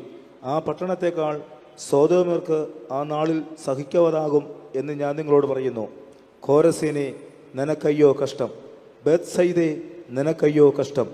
നിങ്ങളിൽ നടന്ന വീര്യപ്രവൃത്തികൾ സോരിലും സീദോനിലും നടന്നിരുന്നു എങ്കിൽ അവർ പണ്ട് തന്നെ രട്ടിലും വെണ്ണീറിലും ഇരുന്ന് മാനസാന്തരപ്പെടുമായിരുന്നു. എന്നാൽ ന്യായവിധിയിൽ നിങ്ങളെക്കാൾ സോരിനും സീദോനും സഹിക്കുവതാകും. നീയോ കഫർന്നഹൂമേ, സ്വർഗത്തോളം ഉയർന്നിരിക്കുമോ? നീ പാതാളത്തോളം താണുപോകും. നിങ്ങളുടെ വാക്ക് കേൾക്കുന്നവൻ എൻ്റെ വാക്ക് കേൾക്കുന്നു. നിങ്ങളെ തള്ളുന്നവൻ എന്നെ തള്ളുന്നു. എന്നെ തള്ളുന്നവൻ എന്നെ അയച്ചവനെ തള്ളുന്നു. ഇതിന്റെ സമ്മറി എന്താണെന്ന് അറിയാമോ? ഇതിന്റെ വളരെ ലളിതമാണ്. ഈ കാര്യം നമുക്ക് എല്ലാവർക്കും അറിയാം. എന്താണെന്ന് അറിയാമോ? ഞാൻ പറയുന്നത് കേട്ടില്ല, നീ നശിച്ചു പോകും. ഇങ്ങനെ മറ്റുള്ളവരെ ശപിക്കാൻ നമുക്ക് എല്ലാവർക്കും ആർക്കും ഒരു ട്രെയിനിങ്ങിന്റെ ആവശ്യമില്ല. അങ്ങനെയല്ലേ ഇവിടെ കാണുന്നത്? എന്തോ വായിക്കുന്നേ? 10ാമത്തെ വാക്യം മുതൽ അവിടെ നിങ്ങൾ ചെയ്യുന്നില്ല പോയി നിങ്ങളുടെ പട്ടണങ്ങൾ ഒക്കെ താഴോട്ട് വായിക്കുമ്പോൾ ശാപത്തിന്റെ വാക്കുകളാണ് അവിടെ. നീ ഇത് ചെയ്തില്ല എങ്കിൽ നീ നശിക്കാൻ പാടിട്ട് പോവുക. നീ യേശുവിനെ അറിഞ്ഞില്ല, നീ നശിക്കും. നീ എനിക്ക് വേണ്ടി ഇത് ചെയ്തു തന്നില്ല, ഞാൻ നിനക്ക് വേണ്ടി ഇതും ചെയ്യത്തില്ല. ഇങ്ങനെയുള്ള ശാപവാക്കുകളും മറ്റേ കുറ്റങ്ങളും മറ്റുള്ളവരെ കുറിച്ച് കുറ്റം പറയാനായിട്ട് നമുക്ക് ആർക്കും ഒരു ട്രെയിനിങ്ങിന്റെ ആവശ്യം. അതുകൊണ്ട് ഞാൻ വിട്ടുകളഞ്ഞത്. നിങ്ങൾ വീട്ടിൽ പോയിട്ട് വായിച്ചാൽ മതി. ഈ ഭാഗം യേശു കർത്താവ് പറയുന്നതാണെങ്കിൽ പോലും അതിനകത്ത് ഒരുപാട് നെഗറ്റീവ് കാര്യങ്ങളുണ്ട്. നമ്മുടെ തന്നെ സ്വഭാവത്തെ റിഫ്ലക്ട് ചെയ്യുന്നവരാണ്. ഓക്കെ, അത് നിങ്ങൾ വീട്ടിൽ പോയിട്ട് വായിച്ചാൽ മതി. I am not explaining that. എന്നാൽ ഞാൻ നേരത്തെ പറഞ്ഞ ഈ 6 സ്വഭാവമുള്ള മനുഷ്യരുടെ മധ്യേ നിങ്ങളെ എന്തിനാണ് അയച്ചിരിക്കുന്നതെന്ന് നിങ്ങൾക്ക് ധാരണ വേണം. നിങ്ങൾ എന്തിനാണ് അയച്ചിരിക്കുന്നത്? We should know why God send you to a particular place. വളരെ ലളിതമാണ്. രണ്ട് കാര്യങ്ങൾ. What is your role as a missionary? What is your role as a pastor? What is your role as a believer? രണ്ട് കാര്യങ്ങൾ. ഒന്ന്, say yes to God's yes. ഇതാണ് ഒന്നാമത്തെ കാര്യം. ദൈവം യെസ് പറയുന്ന കാര്യങ്ങൾക്ക് നീ യെസ് പറയുക. ഇതാണ് ഒരു മിഷണറിയെ കുറിച്ച്, ഒരു അച്ഛനെ കുറിച്ച്, അല്ലെങ്കിൽ ഒരു വിശ്വാസിയെ കുറിച്ചുള്ള ദൈവത്തിന്റെ ഒന്നാമത്തെ ആഗ്രഹം. അബ്രഹാമിനോട് ദൈവം പറഞ്ഞു, ഞാൻ നിന്നെ കാണിപ്പാനിരിക്കുന്ന ദേശത്തേക്ക് പോക. അബ്രഹാം പറഞ്ഞു yes. But what happen to Lot? ഉൽപ്പത്തിയുടെ പുസ്തകം 19 അധ്യായം 36 വാക്യം വായിക്കുമ്പോൾ ഞാൻ നേരത്തെ പറഞ്ഞു, അവൻ മദ്യപാനിയായിട്ട് മാറി. ആ വേദഭാഗം വായിക്കുമ്പോൾ അവൻ ഒന്നുമില്ലാത്തവനായിട്ട് മാറി. അവന്റെ ഭാര്യ അവനെ നഷ്ടപ്പെട്ടു, അവന്റെ മക്കളെ നഷ്ടപ്പെട്ടു, അവൻ മ്ലേച്ഛനായിട്ട് മാറി, ഗുഹകളിൽ പോയി പാർക്കുന്നവനായിട്ട് മാറി. When we say no to God's yes, ദൈവം പറയുന്ന കാര്യങ്ങളെ ഞാൻ നോ എന്ന് പറഞ്ഞാൽ അത് നമ്മുടെ നാശത്തിലാണ് പോയി അവസാനിക്കുക. എന്നാൽ നമ്മെ ഏൽപ്പിച്ചിരിക്കുന്ന ദൗത്യം എന്ന് പറയുന്നത് say yes to God's yes. ഹാഗാറിന്റെ ജീവിതം അറിയാം. ദൈവം അവളെ അവിടെ നിന്ന് പുറത്താക്കി കളഞ്ഞു, പോയി മരുഭൂമിയിലേക്ക് യാത്ര ചെയ്യുവാനായിട്ട് പറഞ്ഞു. ഹാഗർ വിചാരിച്ചു എല്ലാം തീർന്നു. എത്രയും കഠിന ഹൃദയനാണ് എൻ്റെ ദൈവം, എത്രയും സ്നേഹമില്ലാത്തവനാണ് എൻ്റെ ദൈവം. ദൈവം പറഞ്ഞിട്ടാണ് ഞാൻ ആ മനുഷ്യന്റെ ഭാര്യയായിട്ട് മാറിയത്. എന്നാൽ ഇതാ ദൈവം എന്നെ ഒരു ദയയുമില്ലാതെ, ഒരു ദാക്ഷിണ്യമില്ലാതെ, ഒരു കരുണയുമില്ലാതെ എന്നതാ ഇറങ്ങി പോകുവാനായിട്ട് പറയുക. But she did it. അവൾ ചെയ്തു. ദൈവം അവളോട് പറഞ്ഞത് അവൾ ചെയ്തു. എന്ത് സംഭവിച്ചു? മരുഭൂമിയിൽ നീരുറവ അവൾക്ക് വേണ്ടി മാത്രമായി ഉണ്ടാക്കപ്പെട്ടു. ഹല്ലേലൂയ. മരുഭൂമിയിൽ നീരുറവ ദൈവത്തിന്റെ വാക്ക് കേട്ട് അതിന് അതെ എന്ന് പറഞ്ഞ ആ ഒരു മനുഷ്യന്റെ, ആ ഒരു സ്ത്രീക്ക് വേണ്ടി മാത്രമായി അവിടെ ഉണ്ടാക്കപ്പെട്ടു. അവൾക്കാകെ ഉണ്ടായിരുന്ന മകൻ, അവൻ മരിക്കുമെന്ന് കരുതിയപ്പോൾ അവനെ വലിയ ഒരു ജാതിയാക്കി മാറ്റുവാനായിട്ട് ദൈവം ഇഷ്ടം തോന്നി. When she said yes to God's yes. പ്രവാചക ശിഷ്യന്മാരുടെ ഭാര്യമാരിൽ ഒരുത്തി എലീശയോടൊന്ന് പറഞ്ഞു, നിന്റെ ദാസനായ എന്റെ ഭർത്താവ് മരിച്ചുപോയി, കടക്കാരുതാ വരുവാണ്. വളരെ വളരെ മനോഹരമാണ്. ആ ഒരു വാക്യം വായിച്ചാട്ടെ. 2 രാജാക്കന്മാർ 4:6. പാത്രങ്ങൾ നിറഞ്ഞ ശേഷം അവൾ തൻ്റെ മകനോട് ഇനിയും പാത്രം കൊണ്ടുവരിക എന്ന് പറഞ്ഞു. അവൻ അവളോട് പാത്രമൊന്നുമില്ല എന്ന് പറഞ്ഞു. അപ്പോൾ എണ്ണ നിന്നുപോയി. വളരെ വളരെ മനോഹരമായ ഒരു വേദഭാഗം. When you say yes to God's yes, what will happen? When you say yes to God's yes, and what will happen when you say no to God's yes? വളരെ വ്യക്തമായിട്ട് എഴുതിയിട്ടുണ്ട് അവിടെ. പ്രവാചകന്റെ അടുത്ത് പോയി ഭാര്യ പറയുവാണ്, ഇതാ എന്റെ മക്കളെല്ലാം പിടിച്ചുകൊണ്ട് പോകാൻ പോകുന്നു. എന്തുണ്ട്? എണ്ണയുണ്ട്. പോയി നിന്റെ അയൽക്കാരുടെ അടുക്കലും ചാർച്ചക്കാരുടെ അടുക്കലും പോയി എല്ലാ പാത്രങ്ങളും വാങ്ങിച്ചുകൊണ്ട് വന്ന് അതിലോട്ട് ഒഴിക്കാൻ പറഞ്ഞു. അവള് എല്ലാം വിശ്വസിച്ച് ഒഴിക്കുകയാണ്. ഒഴിച്ചു. പാത്രങ്ങൾ നിരത്തി വെച്ച് കൊടുക്കുന്നു. മക്കളൊന്ന് പാത്രം വെച്ച് കൊടുക്കുന്നു. അവൾ ഒഴിക്കുന്നു. നിറഞ്ഞ് വീട് മുഴുവനും പാത്രങ്ങൾ എണ്ണകൾ കൊണ്ട് നിറഞ്ഞു. അവസാനം പിന്നെയും അവൾ പറയുകയാണ്, ഇനിയും പാത്രങ്ങൾ കൊണ്ടുവരിക. അപ്പൊ എന്ത് സംഭവിച്ചു? ഒരു മകമെന്ന് പറഞ്ഞു, ഇനി പാത്രം ഇല്ല. What happened when he said no to God's yes? അവിടെ എണ്ണയുടെ ഒഴുക്ക് നിന്നുപോയി. എപ്പോഴാണോ ആ മനുഷ്യൻ അല്ലെങ്കിൽ ആ മകന്റെ വായിൽ നിന്ന് നോ എന്ന, ഇനി പാത്രങ്ങളൊന്നും ഇല്ല എന്ന് പറഞ്ഞത്, അവിടെ എന്ത് ചെയ്തു?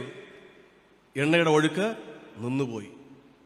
ഒന്ന് ചിന്തിച്ചു നോക്കുക. അവനല്ല മറ്റു പല വീടുകളിലും പോയി പാത്രങ്ങൾ കൊണ്ടുവന്നിരുന്നെങ്കിൽ, മറ്റ് സ്ഥലങ്ങളിൽ പോയി പാത്രം കൊണ്ടുവന്ന് എന്ത് സംഭവിക്കുമായിരുന്നു? ആ എണ്ണ ഒഴുകിക്കൊണ്ടേയിരിക്കുമായിരുന്നു. ഒരിക്കലും നിലയ്ക്കാത്ത എണ്ണയായിട്ട് മാറുമായിരുന്നു. പക്ഷെ when he said no, ഇനി പാത്രങ്ങളൊന്നുമില്ല എന്ന് പറഞ്ഞപ്പോ എന്ത് സംഭവിച്ചു?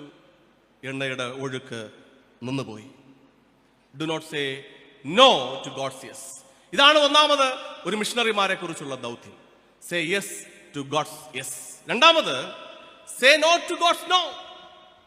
ഇത് രണ്ടുമാണ് മിഷണറിമാർക്ക് ദൈവം പറഞ്ഞിട്ടുള്ള ജോലി. Say yes to God's yes and say no to God's no.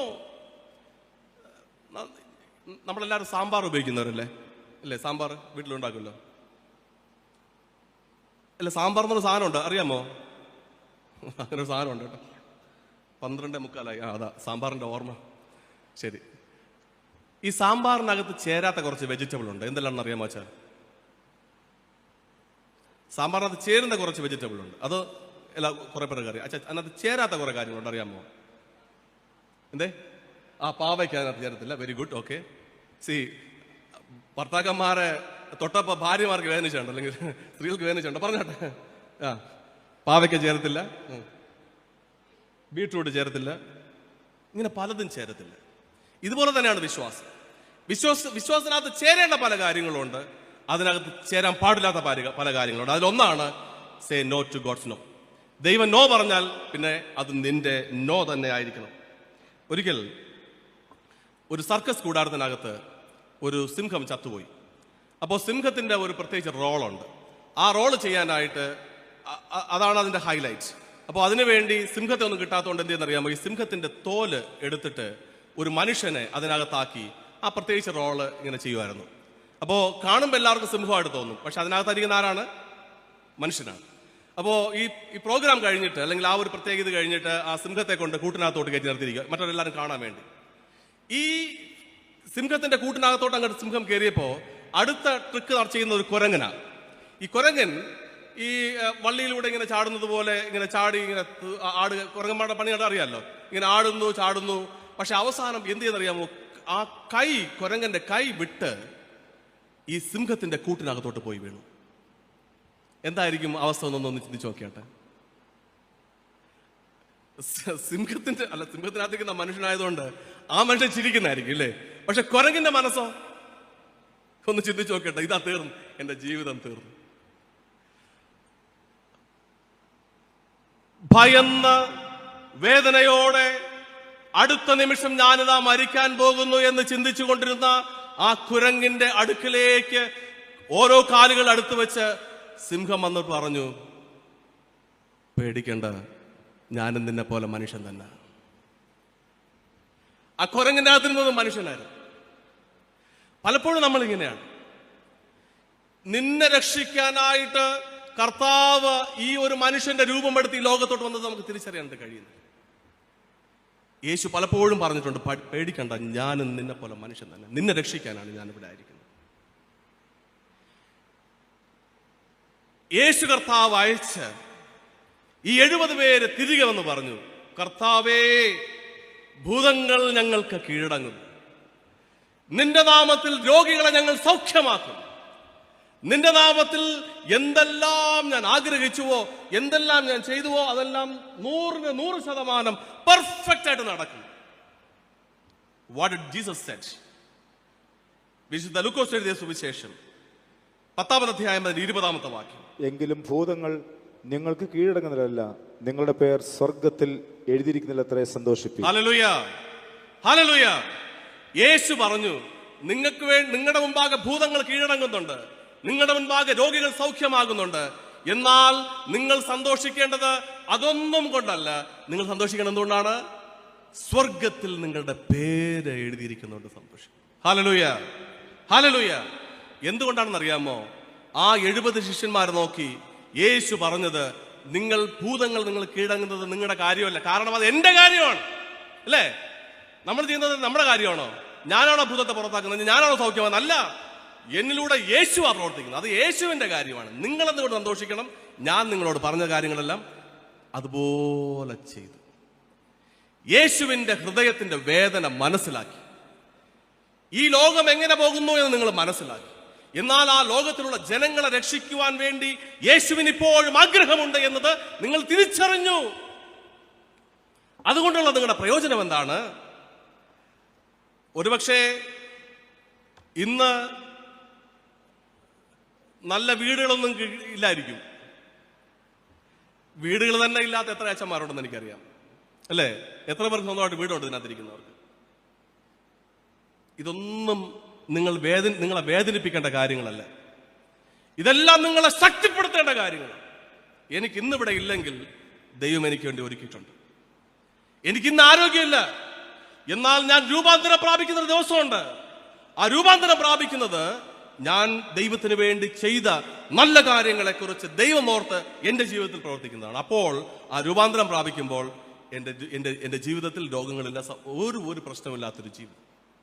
എന്തെല്ലാം വേദനകളായിരുന്നാലും അതെല്ലാം മാറി നിങ്ങളുടെ പേര് സ്വർഗത്തിൽ എഴുതുവാനായിട്ട് പോവുകയാണ്.